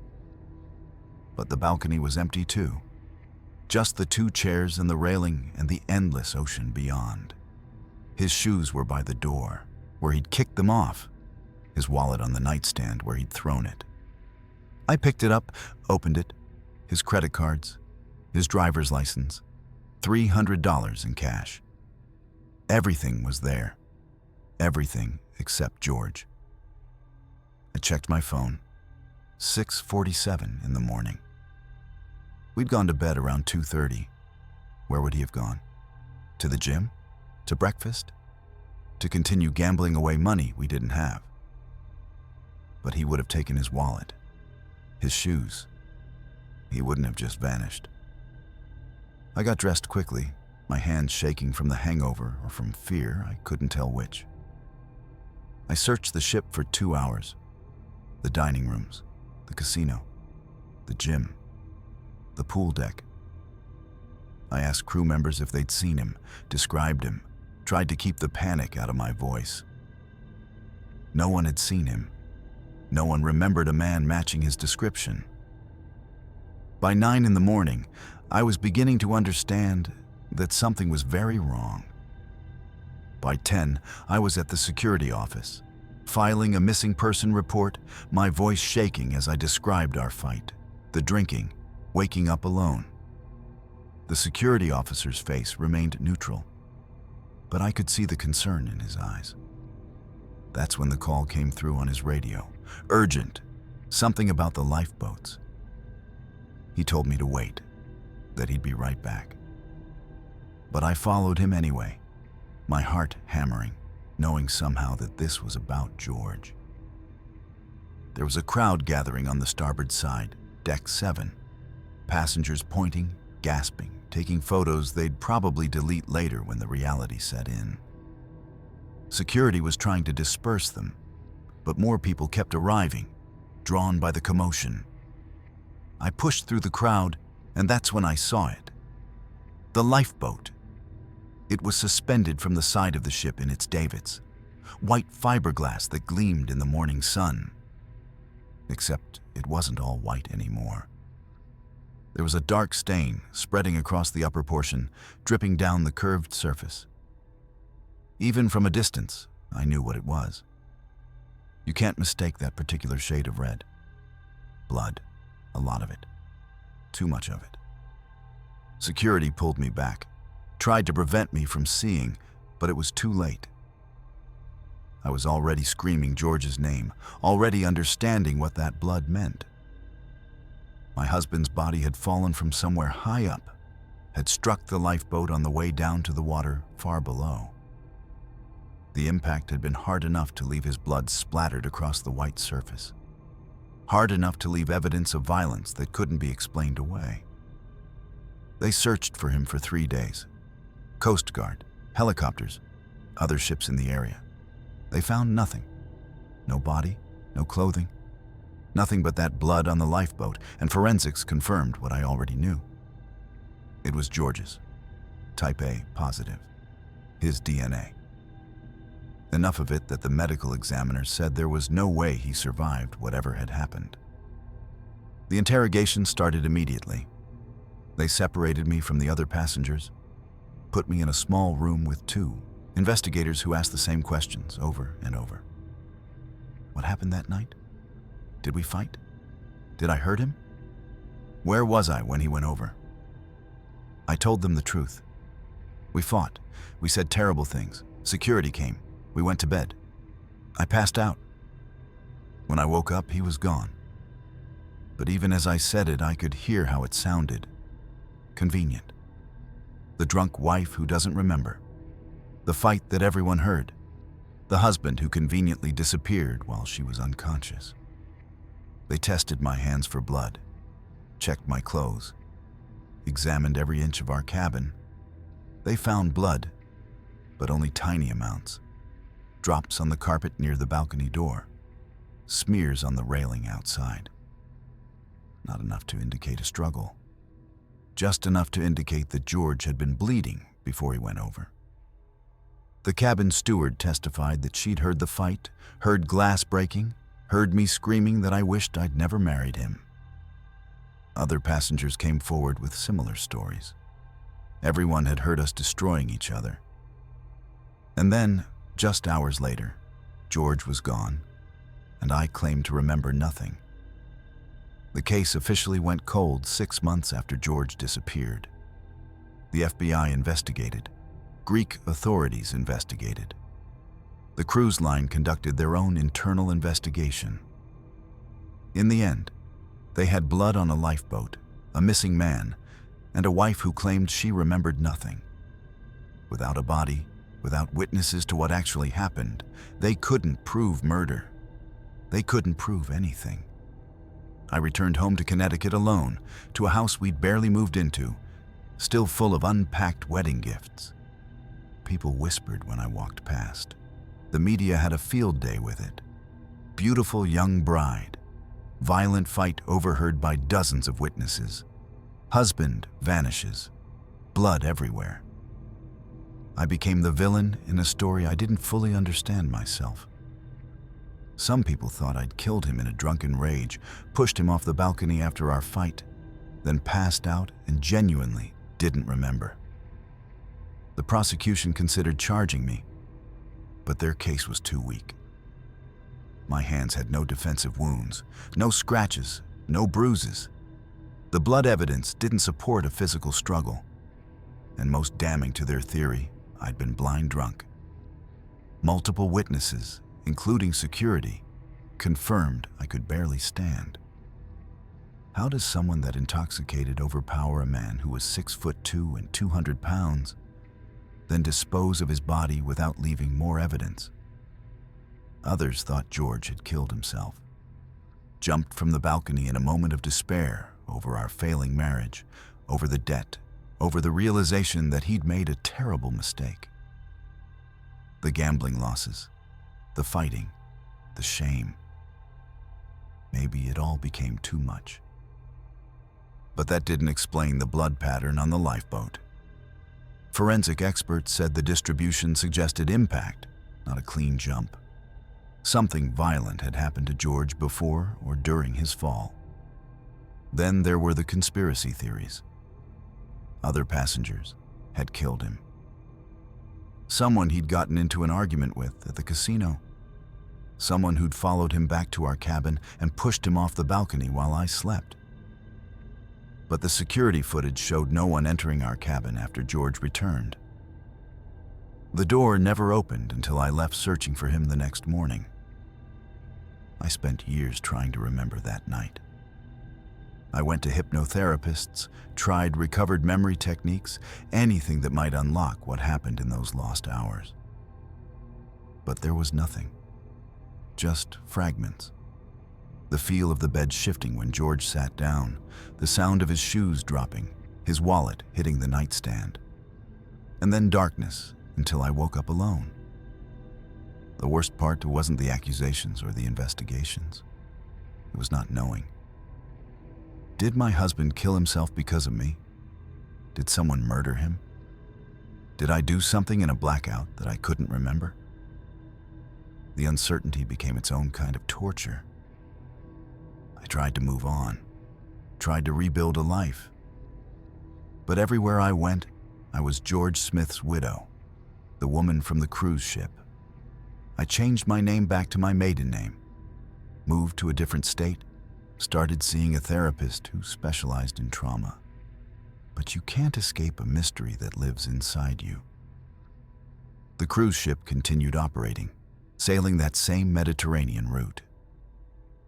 I learned this from online forums where crew members posted anonymously.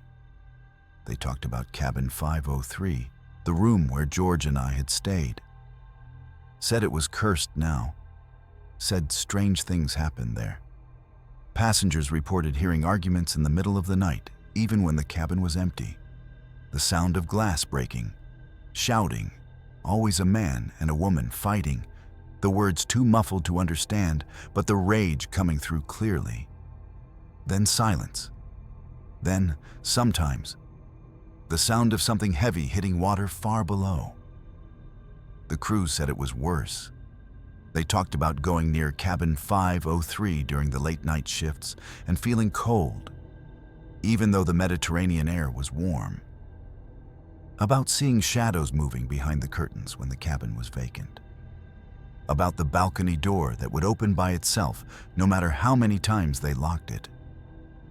One crew member posted about entering the cabin for a routine cleaning and finding drops of blood on the carpet near the balcony, even though no one had stayed in the room for 3 days.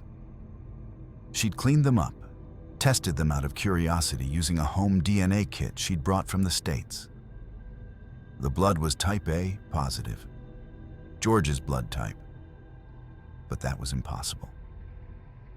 George had been gone for 2 years by then. Another crew member described hearing splashing one night while standing on the deck, looking out at the dark water. Not the normal sound of waves against the hull, but something deliberate. Rhythmic, like someone swimming. He'd grabbed a spotlight and aimed it at the water. For just a moment, he swore he saw a figure treading water, looking up at the ship. A man, pale, with dark hair plastered to his head. The man raised one hand, pointing at the ship, at Cabin 503 specifically. Then a wave crested, and when it passed, the figure was gone. The cruise line denied all of it. Said the crew members were making up stories, engaging in urban legends.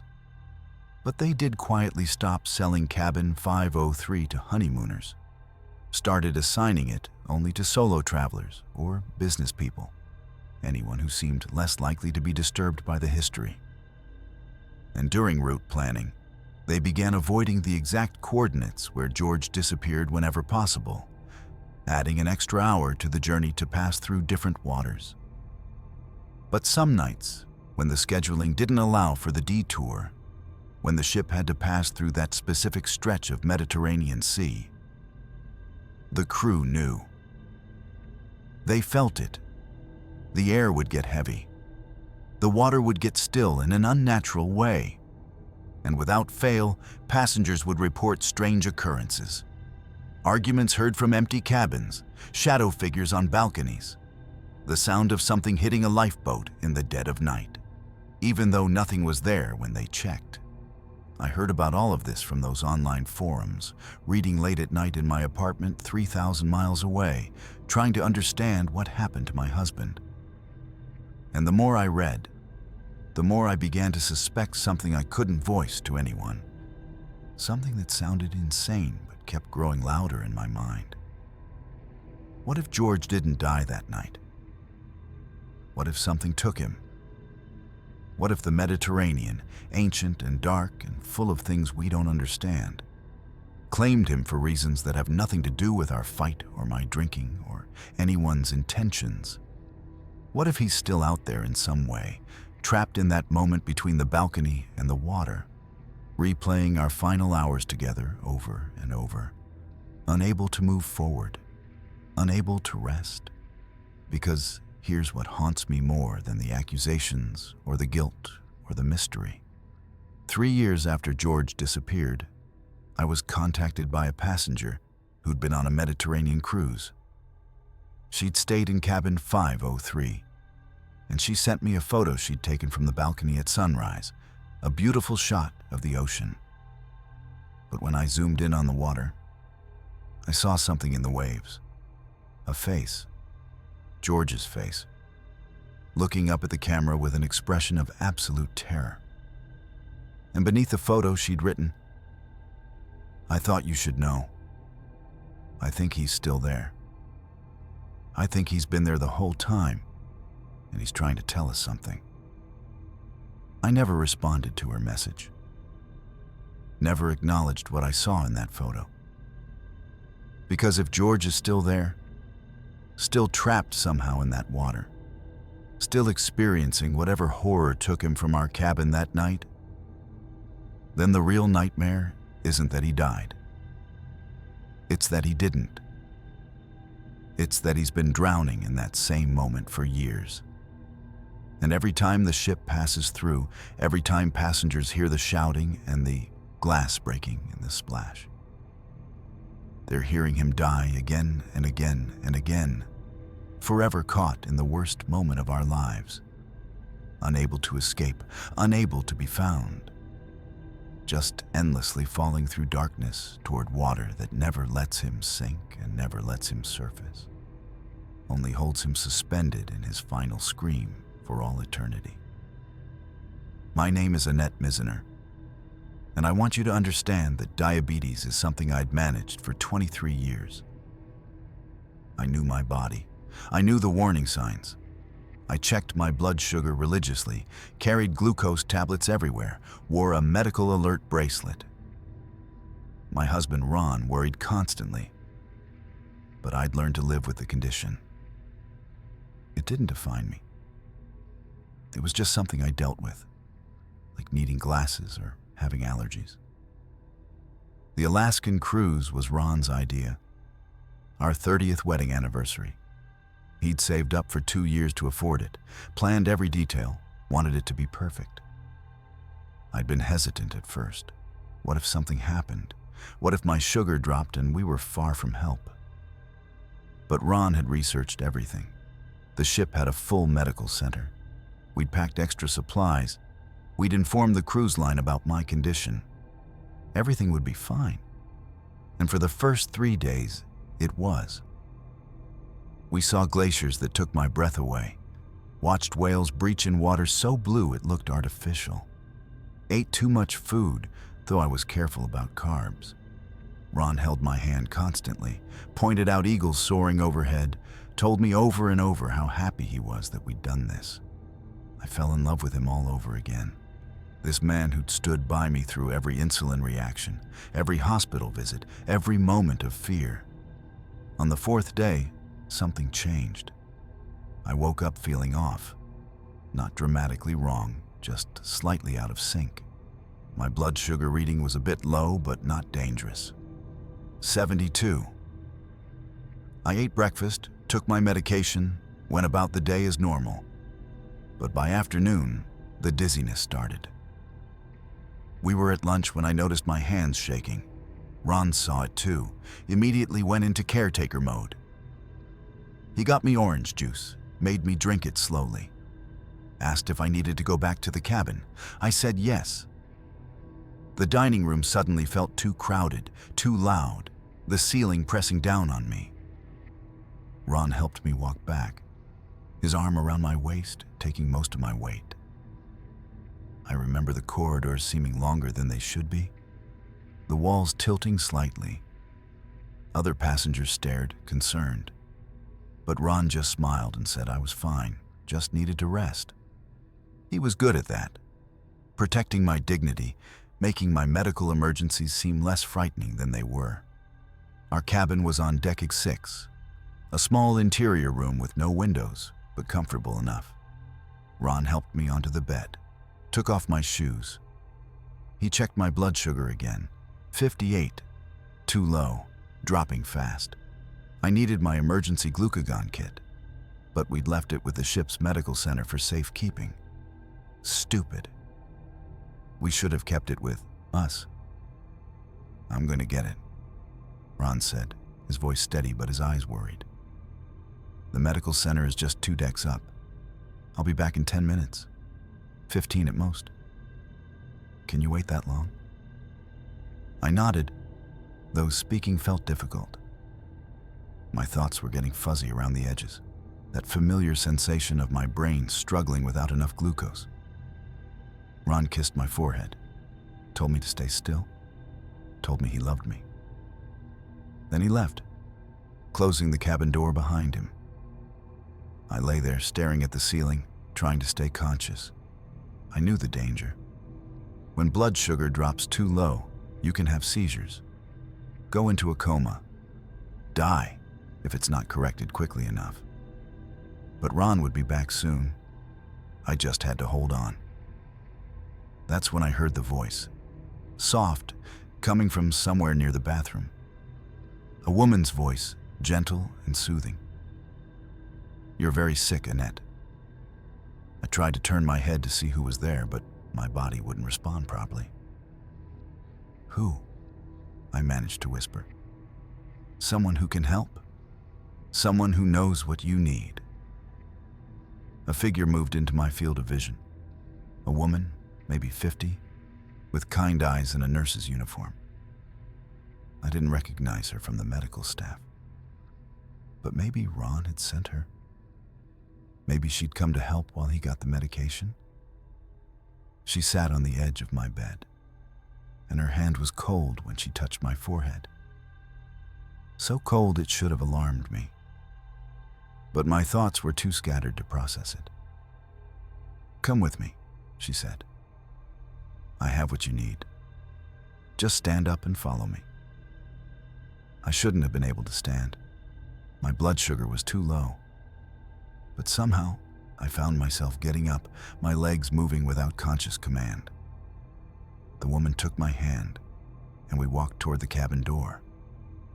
It opened before we reached it, though neither of us touched it. "Where?" I tried to ask, but the word came out wrong. "Somewhere safe," she said. "Somewhere the sickness can't follow." We stepped into the corridor, and it looked different somehow. Darker, empty. The carpet beneath my bare feet felt wrong, too soft, like walking on moss. The woman led me down the hallway, and I followed because I couldn't do anything else. Because some part of my failing brain believed she was helping me, believed she would take me somewhere I could be fixed. We reached a door I didn't recognize. She opened it, and beyond was darkness.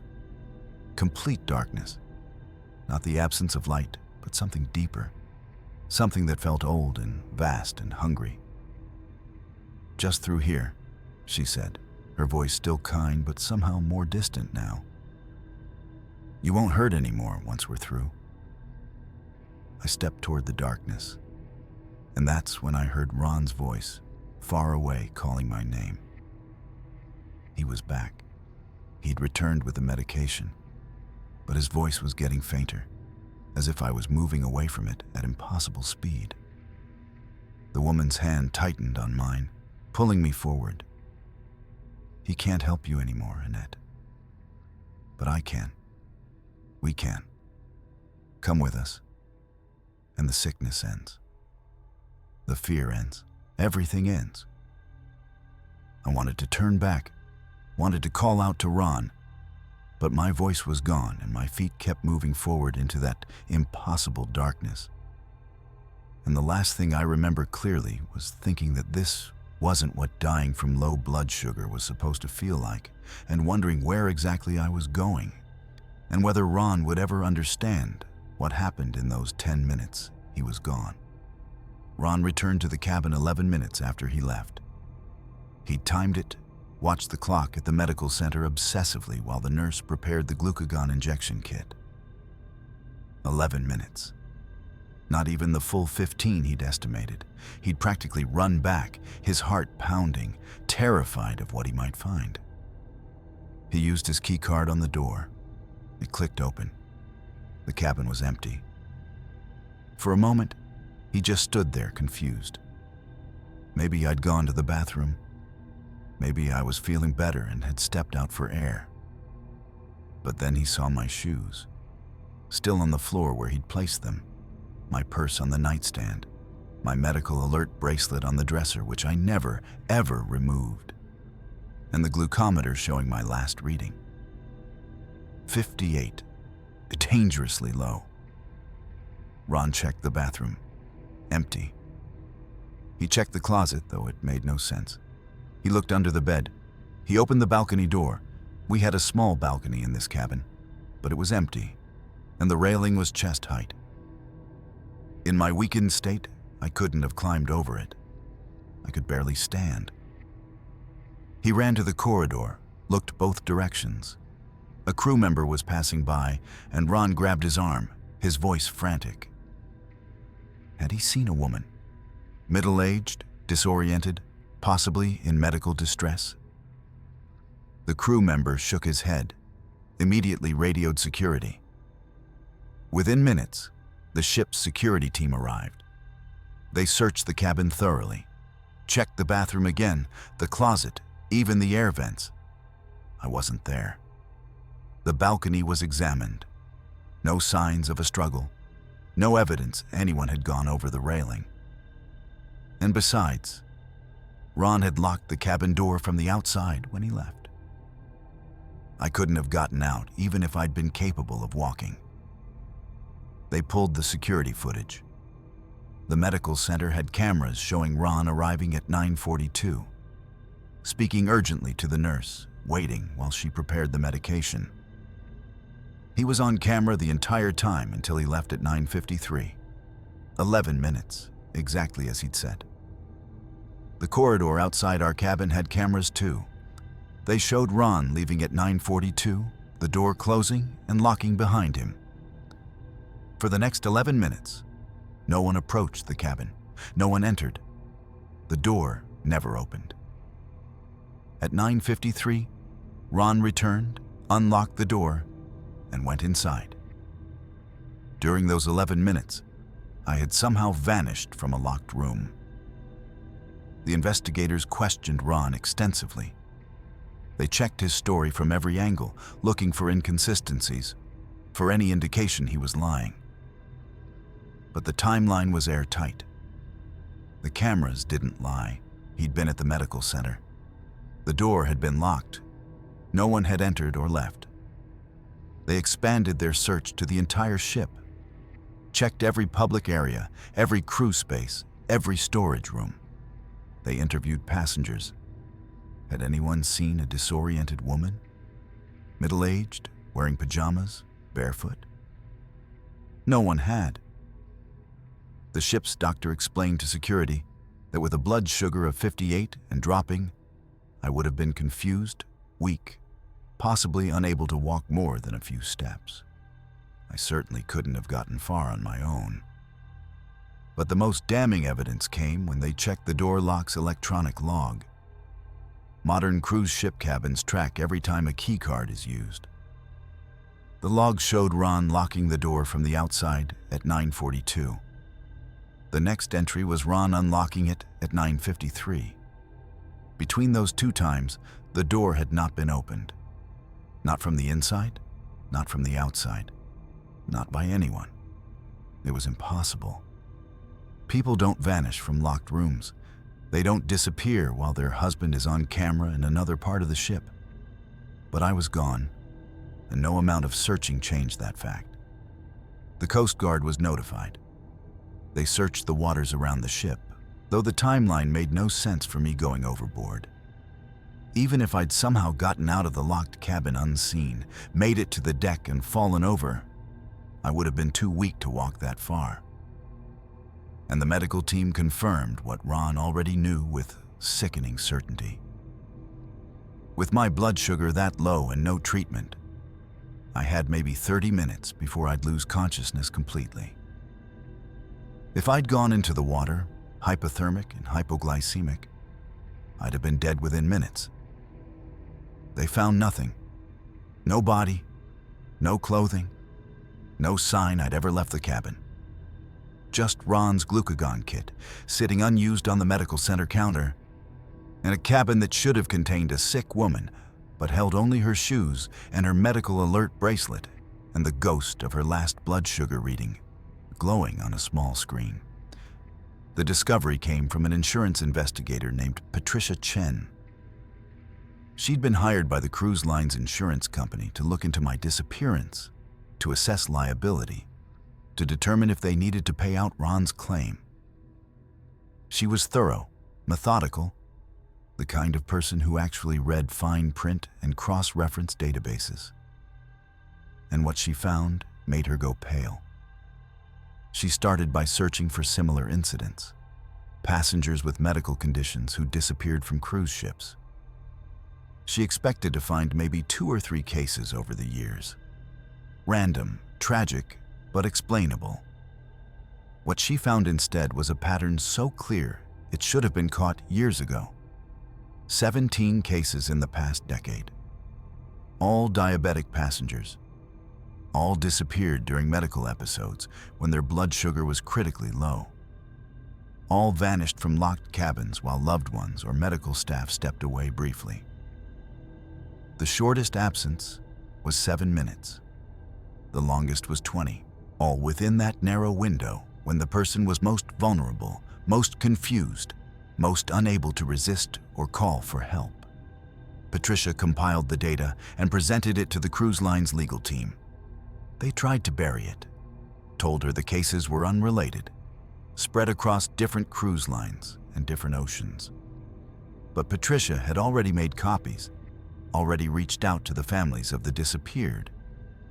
And when those families started comparing notes, the pattern became undeniable. There was Marcus Webb, who vanished from a Caribbean cruise 3 years ago.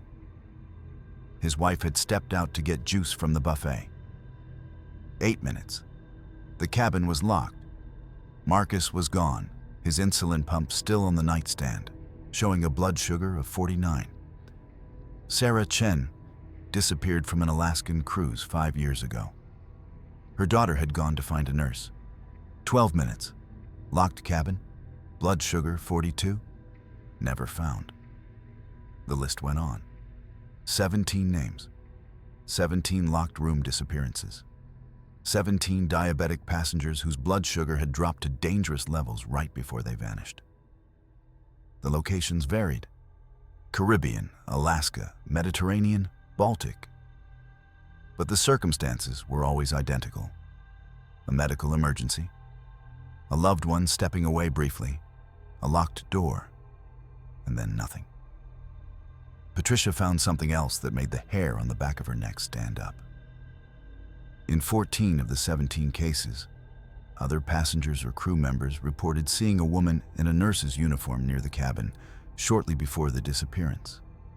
A kind-faced woman, maybe 50 years old, who wasn't part of the ship's medical staff. She'd been seen on different ships, different cruise lines, spanning a decade. Always the same description. Always near cabins where diabetic passengers would soon vanish. Security footage occasionally caught her, but the images were always corrupted, blurred, static-filled, as if something interfered with the cameras when she was present. In one case, enhanced footage showed her walking down a corridor toward a cabin where a diabetic man would disappear minutes later. Frame by frame, you could see her approaching. And then, for just 3 frames, her face turned toward the camera.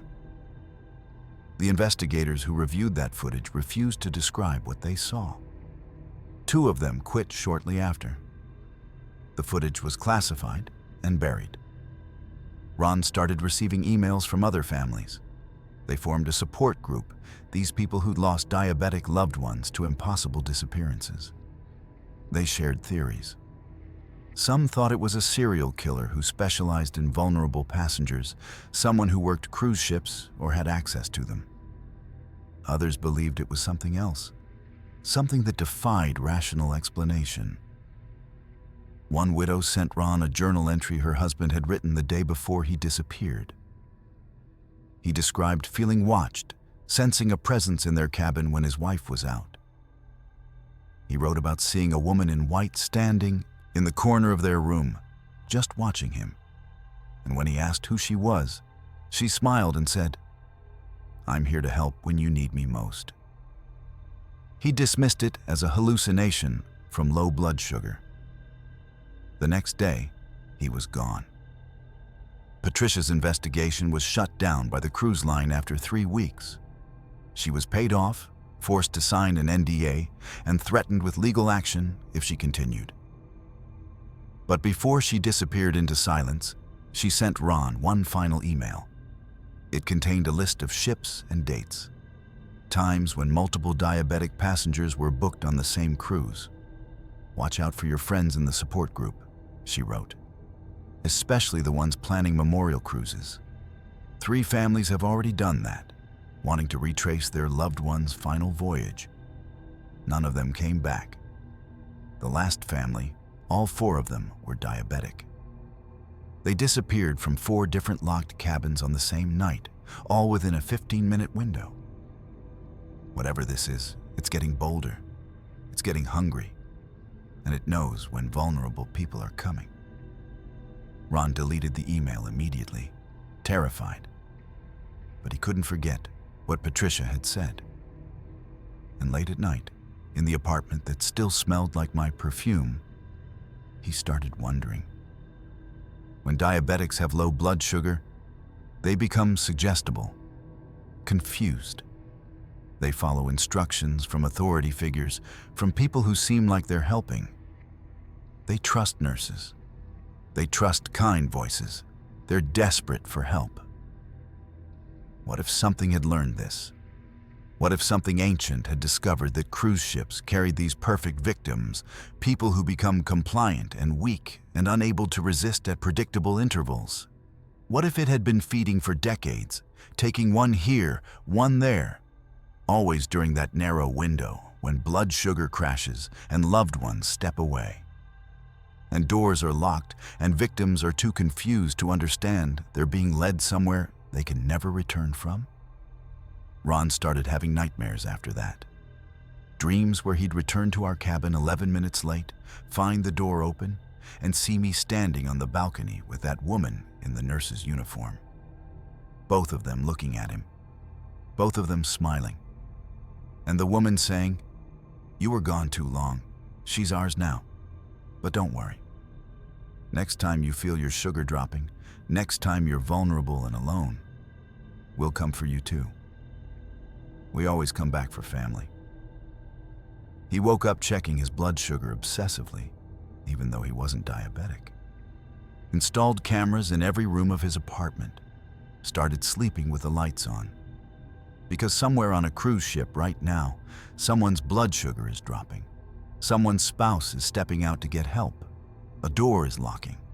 And a kind-faced woman in a nurse's uniform is appearing from nowhere, offering assistance, leading another victim into darkness while promising that the sickness will end, that everything will be better, that they just need to follow her. Through one more door into a place where 17 of us are already waiting, forever trapped in that moment of hypoglycemic confusion, forever following that gentle voice deeper into whatever feeds on the vulnerable and calls it mercy. My name is Richard Castellano, and I've been making things disappear for 27 years. Cards, coins, doves, assistants, even a motorcycle once at a corporate event in Las Vegas. I'm good at what I do. Great, actually. My act has taken me around the world, and for the past 5 years, I've had a regular gig performing on Caribbean cruises. 6 shows a week, different audience every time, living on the ocean while doing what I love. The cabinet was my finale, my signature piece. A beautiful antique I'd bought from an estate sale in New Orleans, supposedly once owned by a famous magician from the 1920s, who died under mysterious circumstances. The dealer had been eager to sell it, almost too eager, but I'd fallen in love with the craftsmanship. Mahogany and brass, intricate carvings on the doors, mirror panels on the inside. It was perfect. I'd been using it for 3 months on the cruise ship, performing the classic vanishing cabinet trick. I'd step inside, close the doors, my assistant would spin it around, open it to show it empty, then close it and spin it again. I'd reappear, the audience would applaud, show over. Simple, clean, effective. But on this particular cruise, something felt different from the start. I'd noticed odd things during setup. The cabinet felt heavier than usual, even though nothing had changed about it.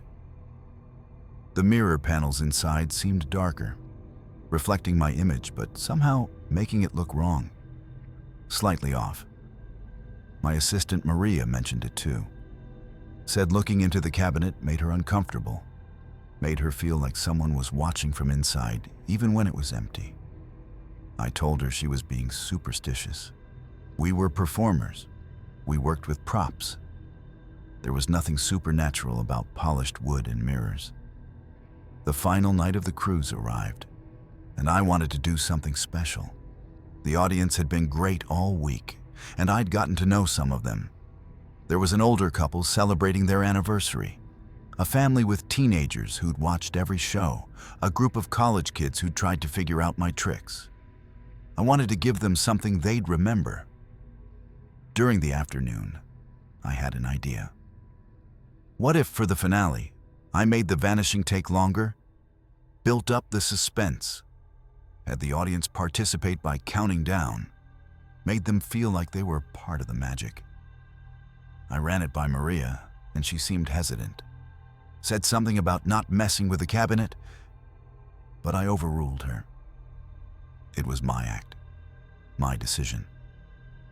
The theater was packed that night, standing room only. The energy was electric. I performed all my usual tricks, each one landing perfectly.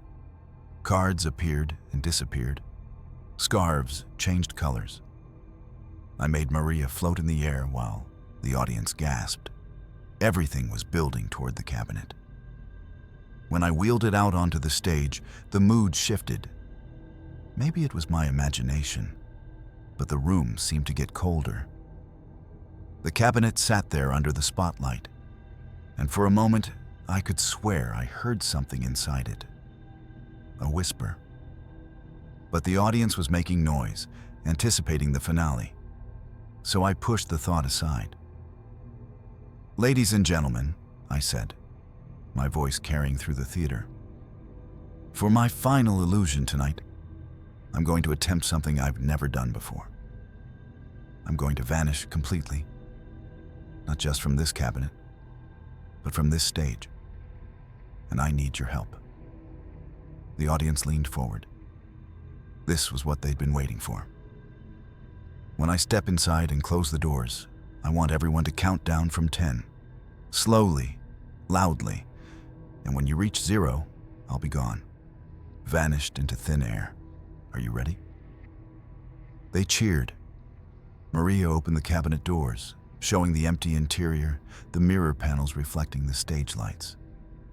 She looked at me with an expression I couldn't quite read. Fear? Warning? But I was committed now. The show must go on. I stepped inside the cabinet, and immediately something felt wrong. The air was different inside. Thicker, colder. The mirrors showed my reflection, but it wasn't moving quite right, like there was a fraction of a second delay. I could see the audience through the gap in the doors, hundreds of faces watching, waiting. "Start counting," I called out, forcing enthusiasm into my voice. The audience began. 10. I closed the doors, plunging myself into darkness. The mirrors around me reflected nothing now, just black. 9. I felt along the back panel for the release mechanism, the hidden door that would let me slip out behind the cabinet. My fingers found the latch. 8. The latch wouldn't open. I pulled harder, panic starting to creep in. 7. Something moved in the darkness with me. I felt it rather than saw it. A presence, breathing. 6.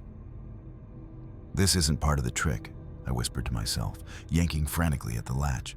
It wouldn't budge. 5. A hand touched my shoulder. Not Maria's hand. Too cold, too many fingers. 4. I tried to push the doors open from inside, but they were stuck, locked. That shouldn't be possible. 3.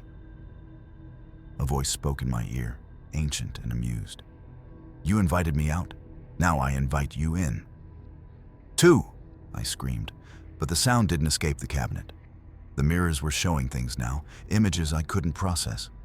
Other places, other magicians who'd used this cabinet. All of them trapped in the spaces between reflections. 1. I pounded on the doors, terror overwhelming me. Maria was right outside. The audience was right there. I just needed to get out. 0. The darkness swallowed me whole. Maria stood frozen on stage, staring at the empty cabinet. The audience was applauding, laughing, loving it. They thought this was part of the show, that I was building suspense. She forced a smile, spun the cabinet around to show all sides were solid, opened the doors again to reveal the empty interior. The applause grew louder, but I could see the fear in her eyes. She knew something was wrong. We'd rehearsed this 1,000 times. I should have emerged from behind the curtain by now, should have walked back on stage from the wings to take my bow. The audience should have been wondering how I'd gotten past them. But the stage remained empty except for Maria and the cabinet. She closed the doors again, spinning it slowly, stalling for time. Opened them once more. Still nothing. The applause was starting to falter. People were glancing at each other, confused. This was going on too long. Where was the reveal? The cruise director appeared from backstage, trying to look casual but moving quickly. He whispered something to Maria. She nodded, her smile now obviously fake. She addressed the audience, her voice wavering slightly. "Ladies and gentlemen, Richard has truly vanished. Let's give him a round of applause." The audience clapped uncertainly as Maria and the cruise director wheeled the cabinet off stage. The theater lights came up. People stood talking among themselves, some impressed, some confused, some annoyed that there hadn't been a proper ending. The show was over, but it didn't feel finished. Backstage, the crew tore the cabinet apart. They checked every panel, every hinge, every mirror. The hidden door in the back that I always used to slip out, it was still locked from the inside. Locked. That meant I'd never opened it, never escaped. But I wasn't inside the cabinet either. They could see completely through it now, all the panels removed, the mirrors taken out. It was just an empty wooden frame. They searched the entire theater. Behind the curtains, under the stage, in the lighting booth, the storage areas. I wasn't there. They checked the dressing room where I'd prepared for the show. My street clothes were hanging in the locker. My phone was on the counter. My wallet, my room key, everything I'd need after the show was sitting exactly where I'd left it. The ship's security was called. By midnight, they'd expanded the search to the entire vessel. They reviewed camera footage. I was seen clearly walking from my cabin to the theater at 7:15 that evening. I'd performed on stage for 90 minutes. Multiple cameras caught me during the show. And then I stepped into the cabinet at 8:53. The doors closed, and I was never seen again. The cameras showed Maria opening the cabinet at 8:54. Empty. They showed the crew dismantling it backstage at 9:10. Still empty. There was no possible way I could have gotten out of that cabinet without being seen. The camera angles covered every exit from the stage. I'd simply ceased to exist. By morning, my cabin was searched thoroughly. Nothing was disturbed. My bed hadn't been slept in. My toiletries were arranged neatly in the bathroom. My suitcase was still partially unpacked from when I'd boarded a week ago. It looked like I'd just stepped out for a few hours, planning to return. The college kids who'd watched every show started a rumor that I'd actually performed real magic, that I'd discovered something genuine and accidentally made myself disappear for real. The rumor spread through the ship, passengers whispering about it over breakfast, some laughing, some looking genuinely disturbed. Maria refused to talk to anyone after that first night. She locked herself in her cabin. When security finally convinced her to open the door, she told them something that made them exchange worried glances. She said that right before I closed the cabinet doors, she'd looked at my reflection in one of the mirror panels. And my reflection had smiled at her, even though I hadn't been smiling.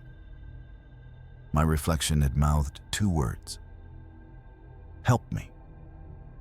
The cabinet was confiscated by security, locked in a storage room. No one wanted to go near it.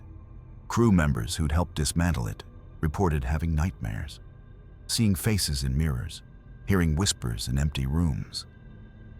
One technician who'd removed the mirror panels said he'd caught his reflection moving independently, waving at him when his hands were at his sides.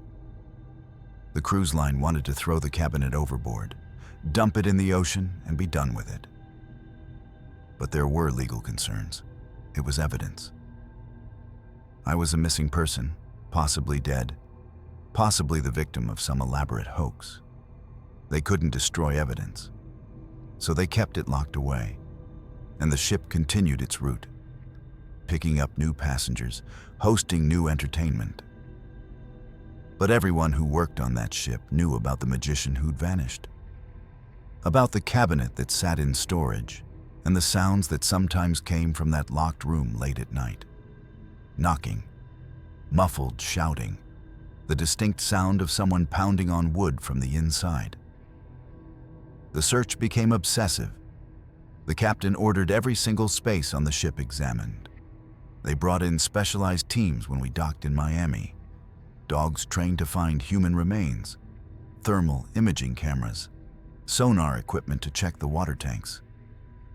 For 3 days, they tore that ship apart, looking for me. They drained the ballast tanks, searched the engine rooms with flashlights, crawling through spaces barely large enough for a person to fit. They opened every storage container in the cargo holds, moved furniture, checked behind wall panels. They even brought in plumbers to inspect the pipe systems, though everyone knew a grown man couldn't fit through the plumbing. They were looking for remains by that point. Body parts, anything, nothing. I'd vanished more completely than any trick I'd ever performed. The investigation turned to my history, looking for explanations. They interviewed people who'd known me, trying to determine if I'd planned this. Was it an elaborate publicity stunt? Had I faked my death? But my bank accounts remained untouched. My apartment in Fort Lauderdale was exactly as I'd left it. My car was still in long-term parking at the port. There was no evidence I'd planned to disappear. That's when investigators found my previous assistant, Charlotte. She'd worked with me for 2 years before quitting suddenly, just 1 week before this cruise. Maria had replaced her on short notice, barely had time to learn the routine. Charlotte had refused to explain why she quit, had just sent me a text saying she couldn't work with me anymore, then blocked my number. The investigators tracked her down in Atlanta. She initially refused to talk, but when they told her I'd vanished inside the cabinet, she broke down crying. What she told them made them question whether they should include it in the official report. Charlotte said the cabinet had always been wrong. From the first time I'd bought it, she'd felt something off about it. She'd started having dreams, vivid nightmares where she opened the cabinet doors and saw not the empty interior, but a vast darkness filled with whispers. In the dreams, hands would reach out from the mirrors, trying to grab her. She dismissed it as stress at first. But then things started happening during performances. The cabinet would be ice cold inside, even under stage lights. She'd hear voices coming from it when it was empty. Her reflection in the mirror panels would lag, move just a fraction of a second after she did. Sometimes her reflection would do things she wasn't doing, smile when she was frowning, mouth words she wasn't saying. The final straw came during a show 3 weeks before she quit. I'd stepped into the cabinet as usual, and Charlotte had closed the doors. But when she opened them again, for just a split second before I reappeared, she'd seen something else inside. Faces in the mirrors, dozens of them, screaming silently, all of them wearing old-fashioned clothing, magicians from different eras. And in the center, a figure that wasn't me, standing where I should have been. Something tall and dark that smiled at her with too many teeth. Then I'd reappeared as planned, the trick complete, and when Charlotte looked again, everything was normal. But she couldn't unsee what she'd glimpsed. That night, she'd researched the cabinet's history. The magician who'd owned it before me, the one from the 1920s, he'd disappeared during a performance, stepped into that same cabinet and never came out. Before him, the cabinet had belonged to a magician in London who'd also vanished using it. Charlotte had found records going back to the 1850s. 7 magicians total. All of them had disappeared inside that cabinet during performances. All of them had never been found. She'd tried to warn me, sent me articles about the previous owners, begged me to get rid of the cabinet. But I'd laughed it off, called her superstitious, accused her of trying to sabotage my act. So she'd quit, and I'd replaced her with Maria, who knew nothing about the cabinet's history. Charlotte told the investigators something else, something that made them go pale. She said that 3 nights before she quit, she'd gone back to the theater after everyone had left. She'd wanted to confront her fear, prove to herself the cabinet was just wood and mirrors. She'd opened it in the empty theater and looked inside. All the mirror panels had shown reflections, even though she was standing several feet away. Reflections of people who weren't there. And one of the figures had pressed his hand against the mirror from the inside. And she'd seen his mouth moving, forming words she could somehow hear in her mind. There's a price for making people believe in magic. The cabinet collects what's owed, and it's always hungry. The investigators didn't include Charlotte's statement in the official report. They ruled my disappearance as unexplained, possibly an accident, possibly a planned vanishing, though no evidence supported that theory. The cabinet remained in storage on the ship. But Maria, my replacement assistant who'd been with me that final night, She started having the same dreams Charlotte described. Hands reaching for mirrors, voices whispering. And one night, working a different ship months later, she opened a storage closet and found a cabinet inside. Not the same one. The original was still locked away. This was a different cabinet, older, more ornate. There was a plaque on it she hadn't noticed before. A list of names engraved in brass. 7 names. 7 magicians who'd vanished. And at the bottom of the list, freshly carved as if added recently, was my name. Richard Castellano. Below it, one empty line waiting for the next name. Waiting for the next magician who'd be arrogant enough to think they could control real magic. Waiting for the next person who'd step inside believing they could vanish and return, not understanding that some disappearing acts are exactly what they claim to be. And the only trick is making the audience believe you ever meant to come back at all. My name is Captain Michael Hendricks, and I've commanded cruise ships for 27 years without a single serious incident. No groundings, no collisions, no major injuries. My safety record is impeccable, which is why I've been given command of the largest vessels, the flagship routes, the transatlantic crossings that require steady hands and nerves of steel. This particular voyage should have been routine. New York to Southampton, 7 days across the Atlantic, 2,300 passengers, 800 crew, clear weather forecasted, everything by the book. I'd made this crossing 43 times before. I could navigate it in my sleep. The first night out, a passenger complained about noises. Scraping sounds coming from somewhere below her cabin, metallic groaning that kept her awake.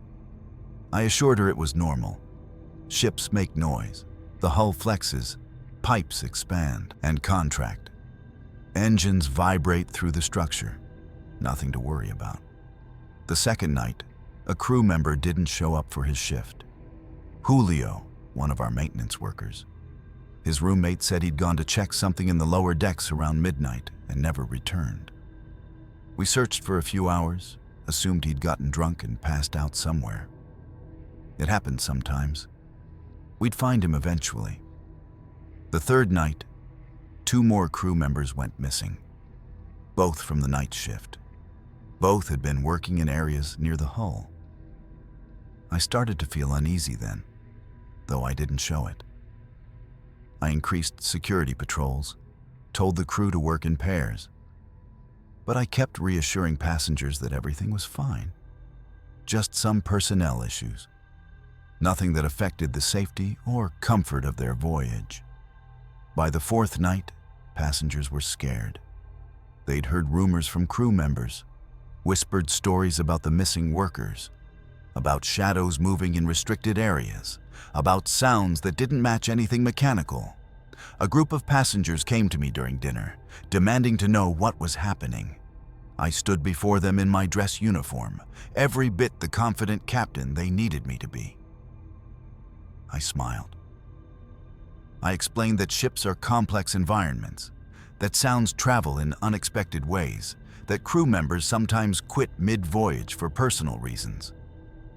I promised them they were completely safe, that I had everything under control, that in my 27 years I'd seen it all, and this was nothing unusual. I was lying, of course, because by the 4th night, I knew exactly what was happening. I'd known from the very beginning. I'd been waiting for this voyage for 30 years, ever since the night I made a deal in a storm that should have killed everyone aboard. And now, finally, the debt was coming due. The passengers started disappearing on the 5th night. Mrs. Chen first, an elderly woman who'd gone for a late-night walk on the promenade deck. Her husband reported her missing at 3 in the morning. Security reviewed the footage. There she was, walking steadily toward the bow, her nightgown billowing in the wind. She reached the foremost point of the ship and kept walking, right up to the railing, and then the camera lost her. The next frame showed an empty deck, Two more passengers vanished that same night. A college student who'd been smoking near the lifeboats. A middle-aged man who couldn't sleep. Both caught on camera walking toward the bow, both disappearing when they reached the forward section. The footage showed them moving with purpose, as if being called. I was notified immediately, and I did something that made my security chief stare at me in disbelief. I told him to stop searching. I ordered the crew to continue normal operations. When he protested, when he said we needed to initiate emergency protocols, turn the ship around, search the water, I looked at him with dead eyes and said, "They're gone. Searching won't help. Keep the ship on course." By the sixth night, 5 more had disappeared, always from the upper decks, always walking toward the bow. Passengers were panicking now, refusing to leave their cabins after dark. But still, I kept us moving forward, maintaining speed, following the route exactly. When my officers questioned me, I relieved them of duty. When passengers demanded we turn back, I had security escort them to their cabins. A passenger named David couldn't sleep that night. His cabin was near the bridge, and around 2 in the morning, he heard voices. Curious, terrified, he crept up to where he could see through the bridge windows. He saw me standing at the helm, alone, according to protocol. But I was talking to someone, gesturing, nodding, having a full conversation with empty air. David watched as I turned to face something invisible, went down on one knee and bowed my head. He heard me say clearly through the glass, "Yes, I understand. The payment is almost complete, just 2 more nights." When we docked in Southampton on the 7th morning, police and Coast Guard were waiting. 13 passengers missing, multiple reports of my erratic behavior. The ship was immediately quarantined. Officers boarded with drawn weapons, expecting resistance, expecting chaos. They found a ship running normally, crew members at their posts, remaining passengers packed and ready to disembark, traumatized but alive. And they found me in my quarters, sitting in my chair facing the window, dead. I'd been gone for hours. Natural causes, the initial examination suggested. My heart had simply stopped. On my desk, they found my journal. Leather-bound, worn, filled with entries dating back 30 years. The first entry was dated March 15th, 1995. I'd been a junior officer then, working my first transatlantic crossing. A massive storm had hit, the kind that appears without warning and kills everyone it touches. Waves like buildings, wind that tore metal. Our captain had been screaming into the radio that we were going down, that everyone should prepare to die. I'd been on the bridge when something rose from the water. The entry described it in detail I couldn't possibly have imagined. Something vast, ancient, with too many appendages and eyes that glowed in the lightning. It had spoken directly into my mind, offered a deal, safe passage through the storm, a guarantee that I'd never lose a ship, never have an incident, would rise through the ranks and command the greatest vessels. All I had to do was pay. 1 life per voyage, delivered to the bow, offered willingly, though they wouldn't know they were offering themselves. The entity would call them, and they would come. And in return, my ships would sail safely for 30 years. The journal documented everything. Every crossing, every person who'd walked to the bow and disappeared. Hundreds of entries, hundreds of names. I'd kept meticulous records, as if documenting my sins would somehow absolve them. Maintenance workers, passengers who couldn't sleep, people who felt drawn to walk the decks at night. All of them had fed something that lived in the deep water, and in exchange, my ships never sank. But there were rules. The final entries made that clear. 30 years was the term. At the end, one final payment was required. Not one life. 13 lives across 7 nights. A tithe to close the contract. And then, the entity would come for the one who'd made the deal. The last entry was dated the night I died. My handwriting was shaky, barely legible. The debt is paid, all 13 taken. I kept my word for 30 years. Now it comes for me, and I go willingly because I'm so tired of feeding it. To whoever reads this, know that the Atlantic is deeper than any map shows. And there are things down there that made deals with sailors long before ships had engines. They're patient, they're hungry, and they always collect. I see it now, rising from my cabin floor, water that shouldn't be here, and the thing that's been my secret partner for 3 decades, reaching up with appendages that smell like the bottom of the ocean. It's kept its promise. Now I keep mine. God forgive me for all the souls I fed it. The debt is paid. Now it takes me to... The entry ended there, the pen dragging across the page as my hand had fallen. Police found water throughout my cabin, salt water, even though we were docked and the room was sealed. They found my body marked with sucker-shaped bruises, like something had wrapped around me and pulled. And when they tried to move me, my body was so waterlogged it was like I'd been drowning for days, even though the medical examiner confirmed I'd died in that chair. My heart stopped, my lungs full of seawater that had somehow gotten inside me without drowning. The journal was classified. Too disturbing. Too impossible. But copies leaked, and now sailors know. When you book a transatlantic crossing, check the captain's record. If it's too perfect, too clean. If they've sailed for decades without incident, ask yourself what they might have paid for that perfect record. And if you're on a ship crossing deep water and you feel called to walk to the bow late at night, if you hear something singing from beneath the waves, if the captain watches you go with dead eyes and doesn't try to stop you, understand that you're not the first. And somewhere in the dark water below, something ancient is waiting with its mouth open and its deal finally, terribly complete.